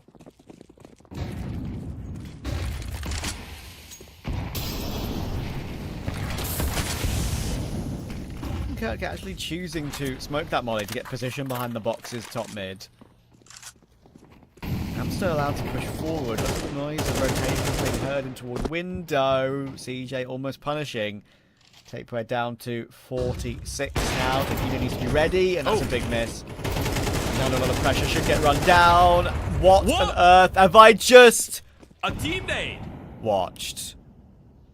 Blaney Ted, we've had so many different ways to get to a 3v3 with even trades in this game. That is possibly the last one left. How has that happened? No, the last one left is just 4 people disconnect. Literally, that's the only thing we haven't seen. Just type disconnect in the console. That's been a crazy round of Counter-Strike, and now it's somehow down to a 3 versus 3. I guess they know where Belaney is. He made sure of it. It was a nice nade. Andrew is alone in towards the A-bomb side right now, but he does have a little bit of support out of that short player. So there is a world in which the Copenhagen Wolves still make this one work. It's just funny. Jaquinho is probably just coming like, I'm dead, I'm flashed off the angle, I'm getting pushed. Andu, he's not dead, he's got 2. Leaves Soltovsky in a 1v3. 2 more to find. Ridiculous that Jaquinho's even able to get that 1 kill, and it does help out for the round in the end for Copenhagen Wolves. Massive. Save the up, they save an AK. kONO on a low investment round here on an eco. Slight comeback is on. Yeah, it really is. You finally get a little bit of, I guess, breath. A little bit of room to breathe as kONO are going to be downgraded to the Pistols. Not that the game hasn't offered enough craziness for us to assume that they could pull something off in a round like this one as well, kONO.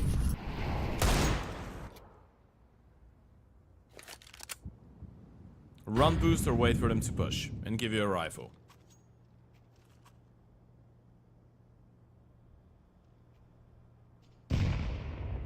This could get really ugly.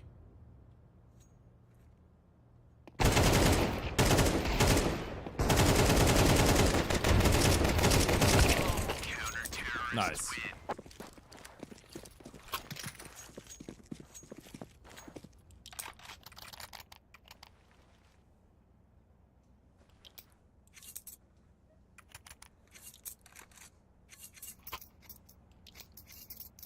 And I think we're going into a technical timeout. Are we? Maybe not. Okay, he's back. Hello, Belaney. Yeah. Oh, those bloody parents. They just come in. They open the door. They don't close it behind themselves. Shame. Or whoever it was.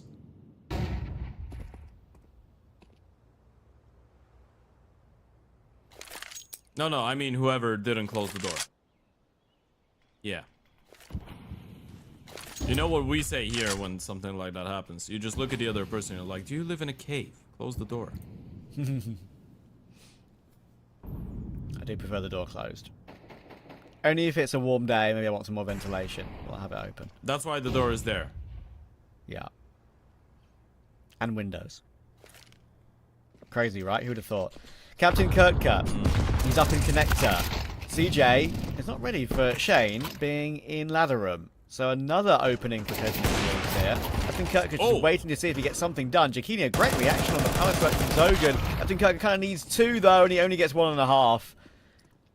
Shoot round should still be in the Copenhagen Wolves' favour, but Amster not known about by Tapeware. From Sandwich gets another cheeky kill back in return. Now it's interesting because Jaquinho's not looking toward that Palace position, but he's so ready on those. Wow. Good work, Jaquinho.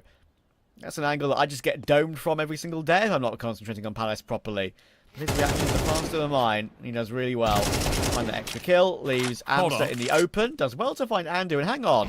Both these two final players are low HP. Jaquinho's missed his shot. Nade is close, but not close enough. Now 5 health on Amster. 2 bullets. Oh, hang on, there's another one. He just got away from it. 2 bullets on Bailani and 1 bullet on Jaquinho. You never know. There's not really many places left he could have gone to, and Underbalk is focused upon by Bailani. The gap is now 3. Yeah, it was a nice try there in the clutch, but unfortunately, Jaquinho just had one of the best rounds he could have wished for. Look at the way that he gets both those kills. Almost feels like a miracle that he didn't go down. Great effort coming out of Amsterdam. Look at that shot from Jaquinho. And it's just the fact that Soltovsky even jiggles into it. They don't want to just go for the wide swing, so we understand why he's adopting that type of an approach. kONO do go for their second tactical timeout. They start feeling this one slipping away, and they still know they're damn close to that number 13 here, kONO. They're going to have a couple more chances to get it over the finishing line. You don't want to underestimate the momentum that the Copenhagen Wolves will be starting to gather up on that CT side. We've seen some really good stuff from Tapeware. Jaquinho starting to get fired up on the AVP. Belaney Shane, Andu, all of them contributing a little bit. I mean, Shane hasn't really been tested that much in towards the B-bomb side, so I guess we can't put a lot of shade on his name, but... And that was completely unintentional, by the way. But yeah, everyone else has been starting to get fired up here for the Wolves.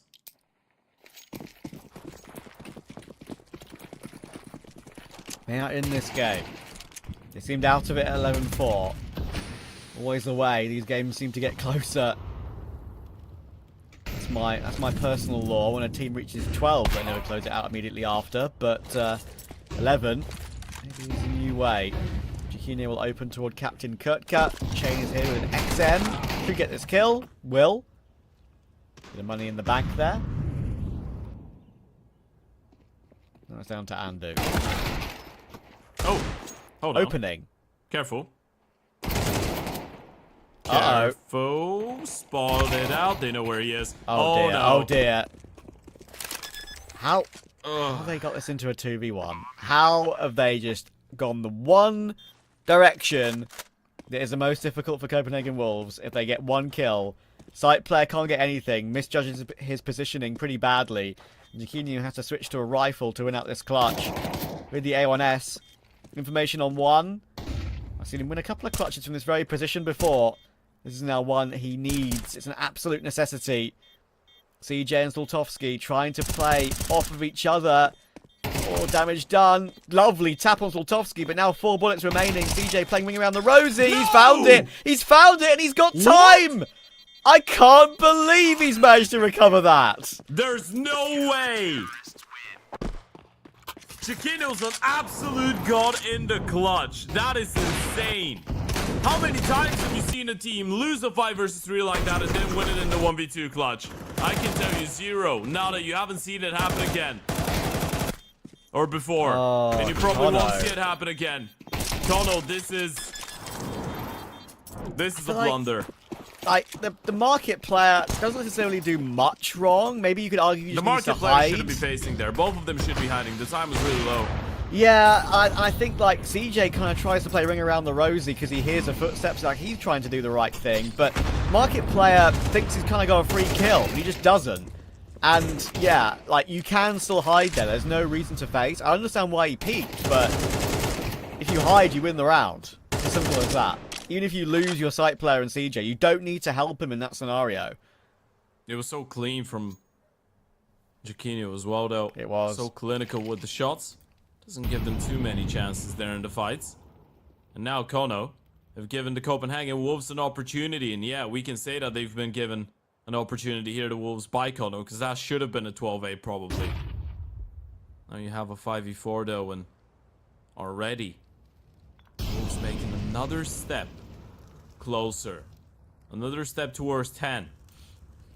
Which is going to put them just one behind. Jacquinho, again, position where he should be. In towards the A-bomb side they go, and he's been really solid from that ticket position so far.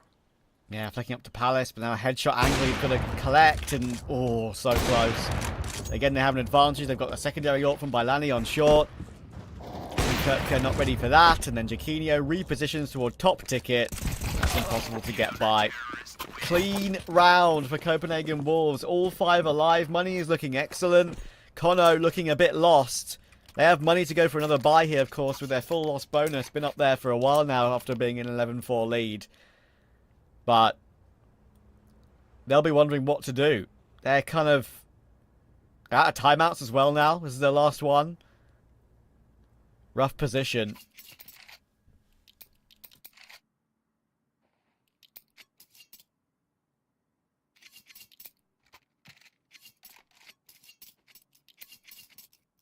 It is a really rough position. It is the spirit that you're seeing out of the Copenhagen Wolves that you wanted, though. This is tournament life on the line, and we are seeing some good stuff out of Tapeware and his boys. And I say Tapeware and his boys, Jacquinho deserves so much credit for how close this game is right now. All of the impact he's been bringing to the table. That's why we've been praising him a lot since he came back to competitive Counter-Strike. Always been a really calm, always been a really dangerous Oper. Back in the day was regarded as one of the biggest talents out of the Swedish scene when he got picked up by Fnatic out of nowhere. Oh. Captain Kurtka, he's angry. He knows this game probably should be done by now. They should at least be on 12 by now. But a great entry in mid, and another one on tape where he's trying to shift back up the connector. They don't be expecting a second here, though. Shane does well to get one, but not two. Good trade there from kONO, making sure they group up together. But hang on. Oh, the little delay on the peak there toward YaLLa to make sure it's not a lineup. I'm not sure if that was by accident or by design, but if it was by design, it was nicely judged. And Jaquinho, surely not winning a AWP 1v4 clutch. And he'll get blindsided by Amster. Finally, they reach 12, but Copenhagen Wolves are still very much in this game. I don't want to say it, Trav, but I will. This one could be another overtime. And it doesn't feel impossible right now. kONO are still able to get that 12th round, but this is all on the back of Captain Kirk just going out the middle and just headshotting people left, right, and center. And then they just have to go for double peaks everywhere on the map. Elevated angles or from Sotovsky, a nice bait coming out of the player that was peeking from below as well. Yeah, that was making good, sure yeah. you don't get lined up. Good stuff. You need one more though. Jaquinho's still here. Oh, looking so clean with it, Jaquinho. Definitely one of the best games I've watched of him for a good while. Hasn't been playing badly recently, but has to be top of the list. So many nice, clean flicks up toward Palace, and clutch goes without saying. Kind of have to do it the hard way again. I think they're just maybe reorganizing themselves for pure B-site contact, and the Copenhagen Wolves having full mid control. They'll be very quick on that short rotation if kONO go for this B play anytime soon. Look at it pushing towards top middle as well. The question here is, do you want to gamble and clearing out the A or the B bomb site right now? And it feels like it's going to be the A clearance in towards the ramp and in towards the palace. You're going to have two dedicated B players on the bomb site the moment the hit comes in.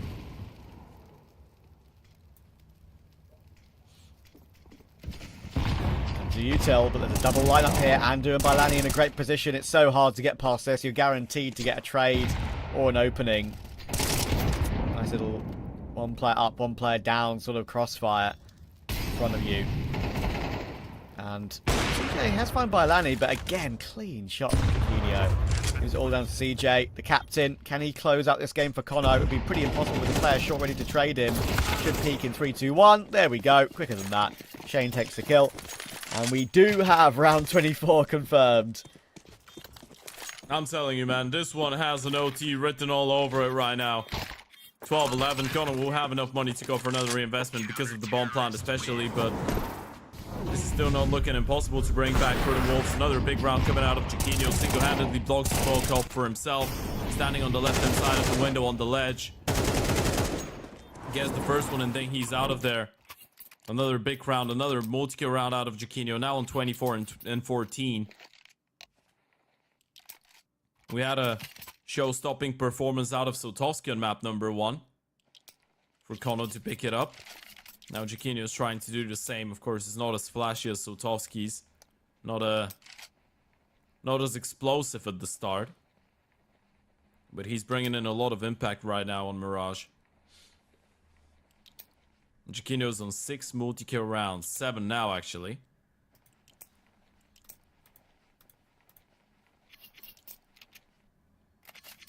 Well, both teams have everything they could possibly want in round 24.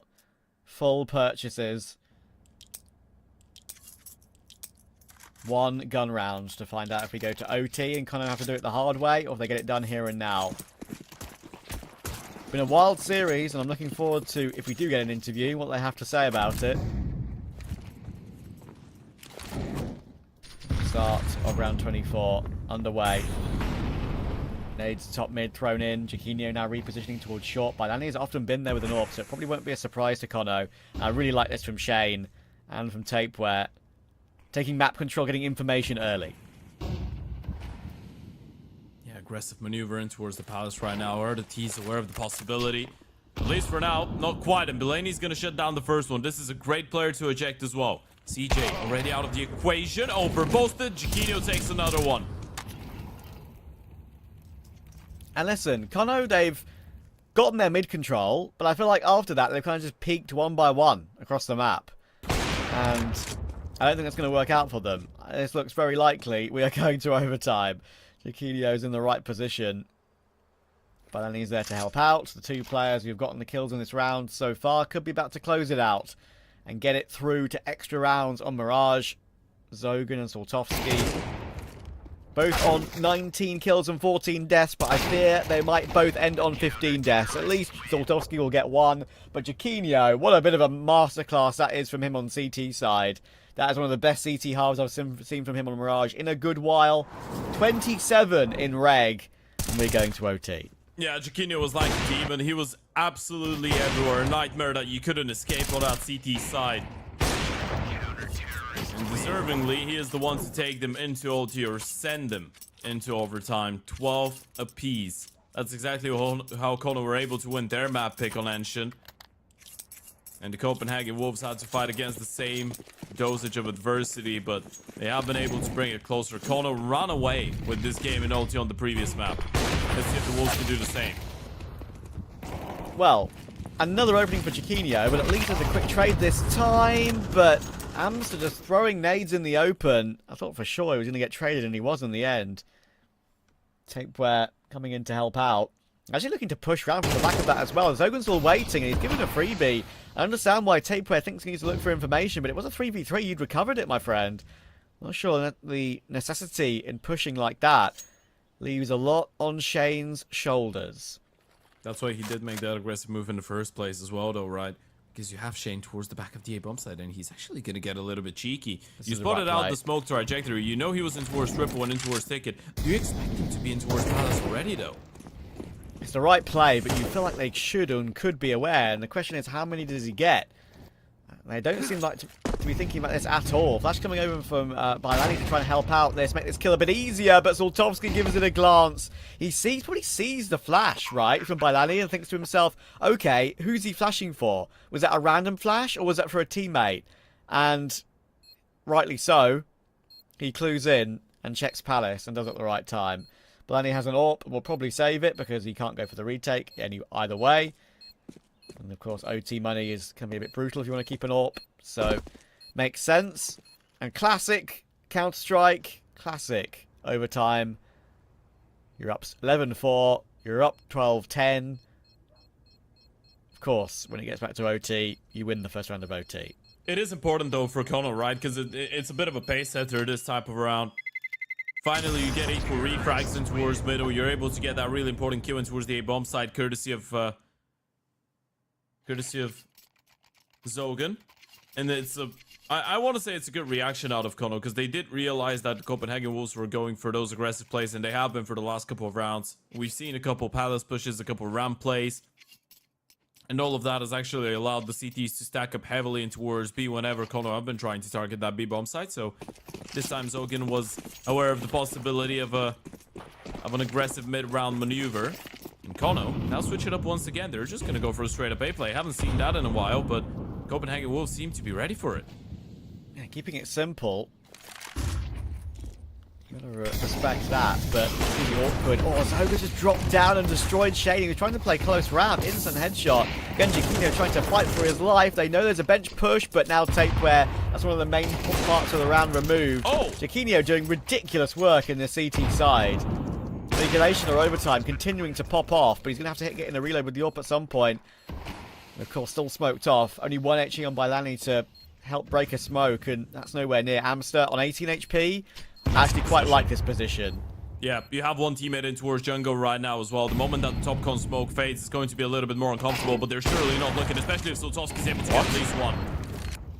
Amster does get his one, but Saltovsky will feel like he should have gotten one of his own as well. Now this round has still got a sniff to it. They've got a smoke available. They've got a defuse kit. Uh-oh, Captain Kurtka is on the scene. That gets one, thanks to Saltovsky, and Captain Kurtka will finish it off. It was spooky, don't get me wrong, because of where the bomb was planted, but Captain Kurtka was ahead of the game. He's in the minds of Copenhagen Wolves. 14-12. You can just tell that kONO are feeling it as well, right? The way that Zogan gets the opening kill, the way that Zogan actually overcommits a little bit to the fight going for the repeat. Probably didn't need that second fight there to give the opportunity to Jaquinio to take him down. They just feel like they're in control right now. They feel like individually they could get away with a lot of things. And again, it feels like the moment we get into OT, kONO are just bringing in an entirely different gear.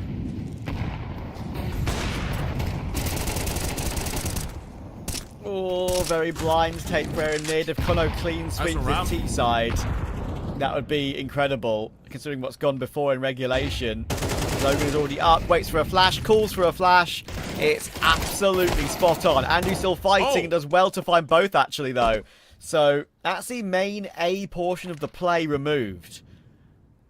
Look at Kurtka, though. Low HP on the Opera of Chiquinho as well, holding a much more passive angle when Kurtka's been able to get himself into a good spot in towards ladder. Question here is, how do you want to use that? Do you want to just get up the bomb, group up in towards the B apartments, go for a contact play? If you are doing that, you could catch a good timing, but you're also walking into 2 ults here.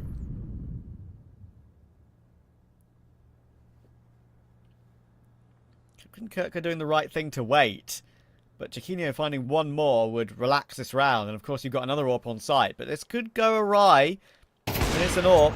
Thankfully, for BaLLaNi's case, CJ Crapshoot peeks into it, and Chiquinho is ready for Captain Kurtka. Again, good positioning from both the B-site defenders, and BaLLaNi will get one round, a critical round to grab. If kONO, after struggling so much on T-side in regulation, managed to get a 3-0 in OT, that would have been something, but Copenhagen Wolves keep themselves in contention. Yeah, definitely would have been. And now we're back to the CT side. Now you're back to where you were cooking some of your best meals so far on Mirage for kONO. By the way, a big shout out to Andrew for the previous round. If he doesn't take the initiative to push through from Ticket and get both those kills, they probably lose this round there and then. So Andrew's the one to keep them in this for now. Alongside, of course, Chiquinho, who's 31 and 16 in general. Without a doubt, the best player on that Copenhagen Wolves team so far on Mirage. But now it's kONO back in the driver's seat. CT side, both teams were doing the majority of their best work. Look at that aggressive maneuver out of Zogan. He's really been willing to take first point, hasn't he, in a lot of these rounds. Oh, CJ finding Andu, Captain Kurtka here to help out as well. And I still do think they don't really know much about Zogan's position. So this could just fall apart ever further. Zogan playing this one so comfortably and so calmly. He knows he's got the AWP dead to rights. They had no clue at all. And he's even going to take BaLLaNi, trying to work his way up through lower as well. What a quick round that is from kONO. More series points, this time on CT side. It's such a sick round as well, right? Because Zogan gets in that position, but then you have Captain Kurtka finding a kill. You have another player towards short throwing utility and going for a fight. This is the peak from CJ from Ticket. There it goes. Captain Kurtka from top mid or from short, sorry. It just sets up the bait perfectly. You just didn't think there would be another player. And so Tolsky then has that A-bomb side under a lock and key. kONO with a perfect round to start off their CT campaign. They're looking ready to close here. Feels it, doesn't it? That was incredibly clean. Chiquinho has been an absolute hero in this particular map, but that might be in vain. Did do most of his work on CT. Take player forced to smoke the top mid molly. Captain Kurtka and Zogan looking like they want to face it and fight it again, but I think better of it this time when there's not as much noise in that position.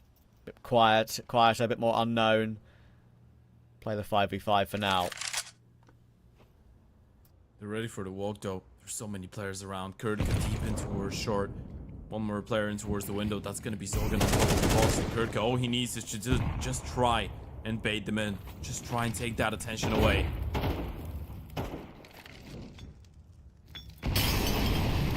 Top is not deep enough. Captain Kurtka can just sit there, maybe get a tap, and actually it's going to work out. We thought Take Bear somehow getting that kill on Soltkowski could have changed the round, but Captain Kurtka not volleyed off properly means that he gets 2 kills, and he's going to help out for a 3rd as well. BaLLaNi is swarmed, and what a win for kONO. They didn't do it the easy way, that's for certain, but they got it over the line, and they will be in the playoffs for YaLLa Compass Winter 2025. Yeah, it's a big win coming out of kONO, right? It's been a really long run for this team so far, and the rebuild, bringing in the new guys of CJ as the in-game leader and Zogan, obviously, did make a lot of people question, I guess, whether this team was going to work out, but now they're just putting in win after win after win after win, right?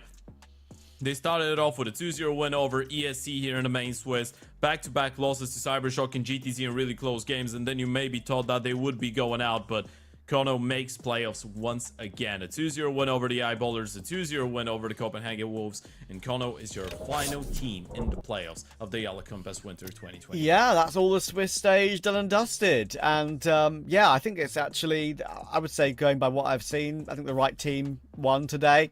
Copenhagen Wolves will look back at the series and say to themselves, okay, we just made way too many mistakes, man. There was lots of rounds, especially on map 1 at the beginning, where that could have been, you know, the 6-1 start for kONO could have been like 3-3. It could have been a very, very close start, and it could have changed the economy situation.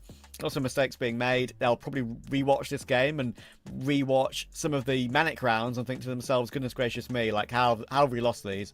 But we have an interview ready, of course, with kONO, I believe, with CJ from kONO. Let's get him on the mic now and congratulate him on, of course, making it through to playoffs. Hello, CJ. Firstly, can you hear us? Hello. Yeah. Perfect. Congratulations on the win. Manic game, 2 overtimes that had some crazy rounds. Give me your first thoughts on the series. Yeah, that was actually a tough game. I don't know. We give them like 2 comebacks. So, I don't know. We have what we're gonna work on, you know. It's gonna be better next time, I'm pretty sure. Things have been looking a little bit better for you guys. Obviously now you make the playoffs here and you have been getting a lot of wins under your belt. Does it feel like things are starting to finally click with the team? Does it feel like you found the working formula, so to speak? Because you have been getting a lot of consecutive wins. Yeah, I mean, we have a little win streak on national TV right now, so I don't know. With every game we just start to be more confident in ourselves, but still we have a lot of work, you know. We are not in perfect form right now. Obviously, yeah, you've only been on the team for a very short amount of time as well, but you've got like some storied names around you in like the Ukrainian tier 2 scene, and especially Captain Kurtka. What's it like playing with Captain Kurtka after he's been obviously on bait for so long, got great experience? He seems to be taking a lot of early aggressive moves on your team, and it seems to be really enjoying it. Yeah, I mean, Captain Kurtka is a really great teammate. He make a lot of firepower to us.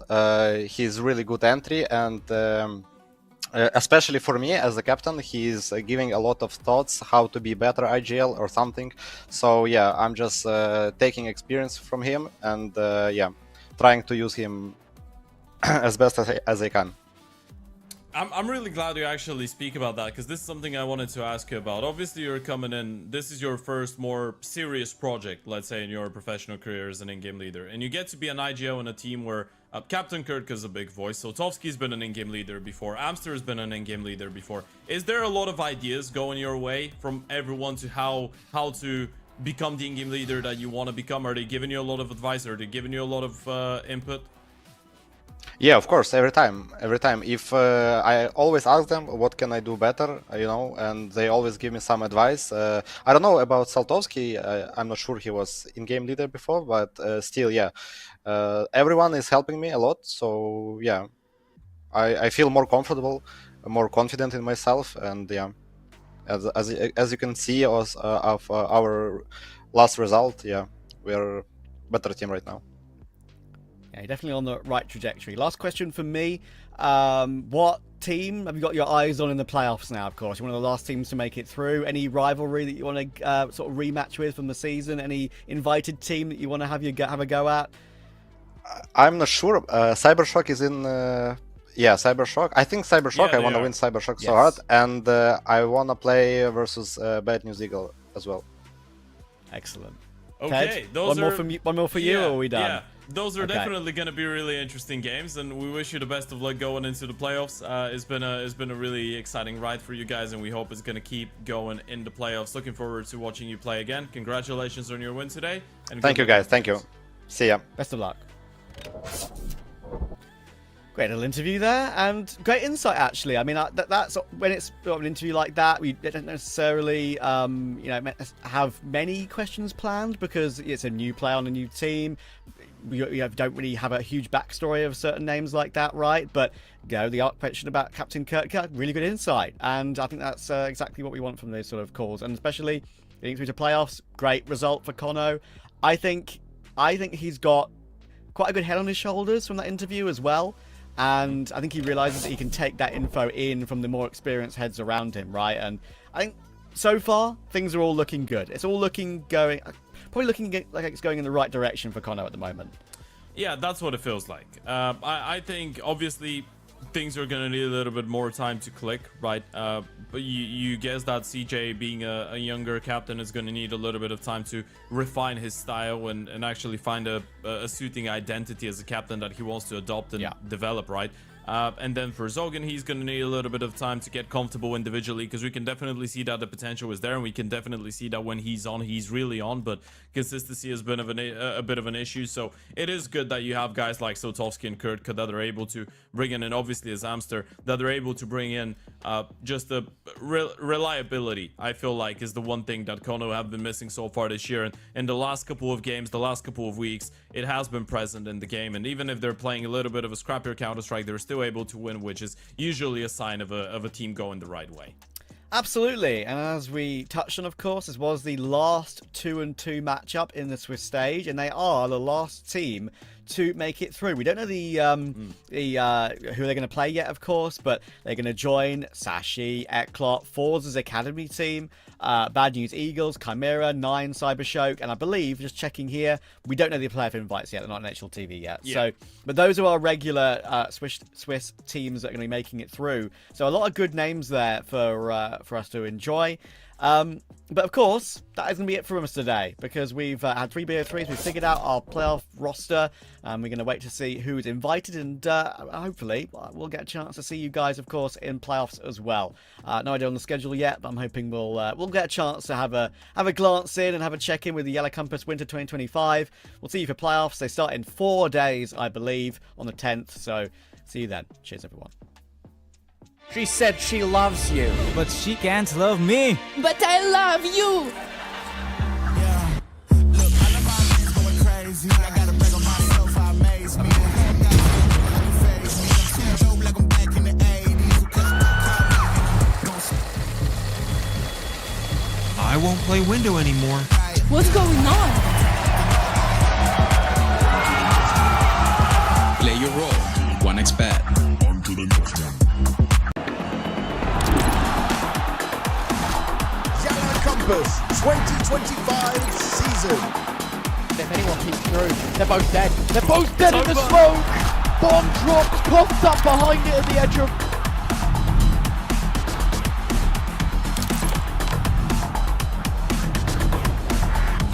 YaLLa Compass 2024 champions! YaLLa, let's go!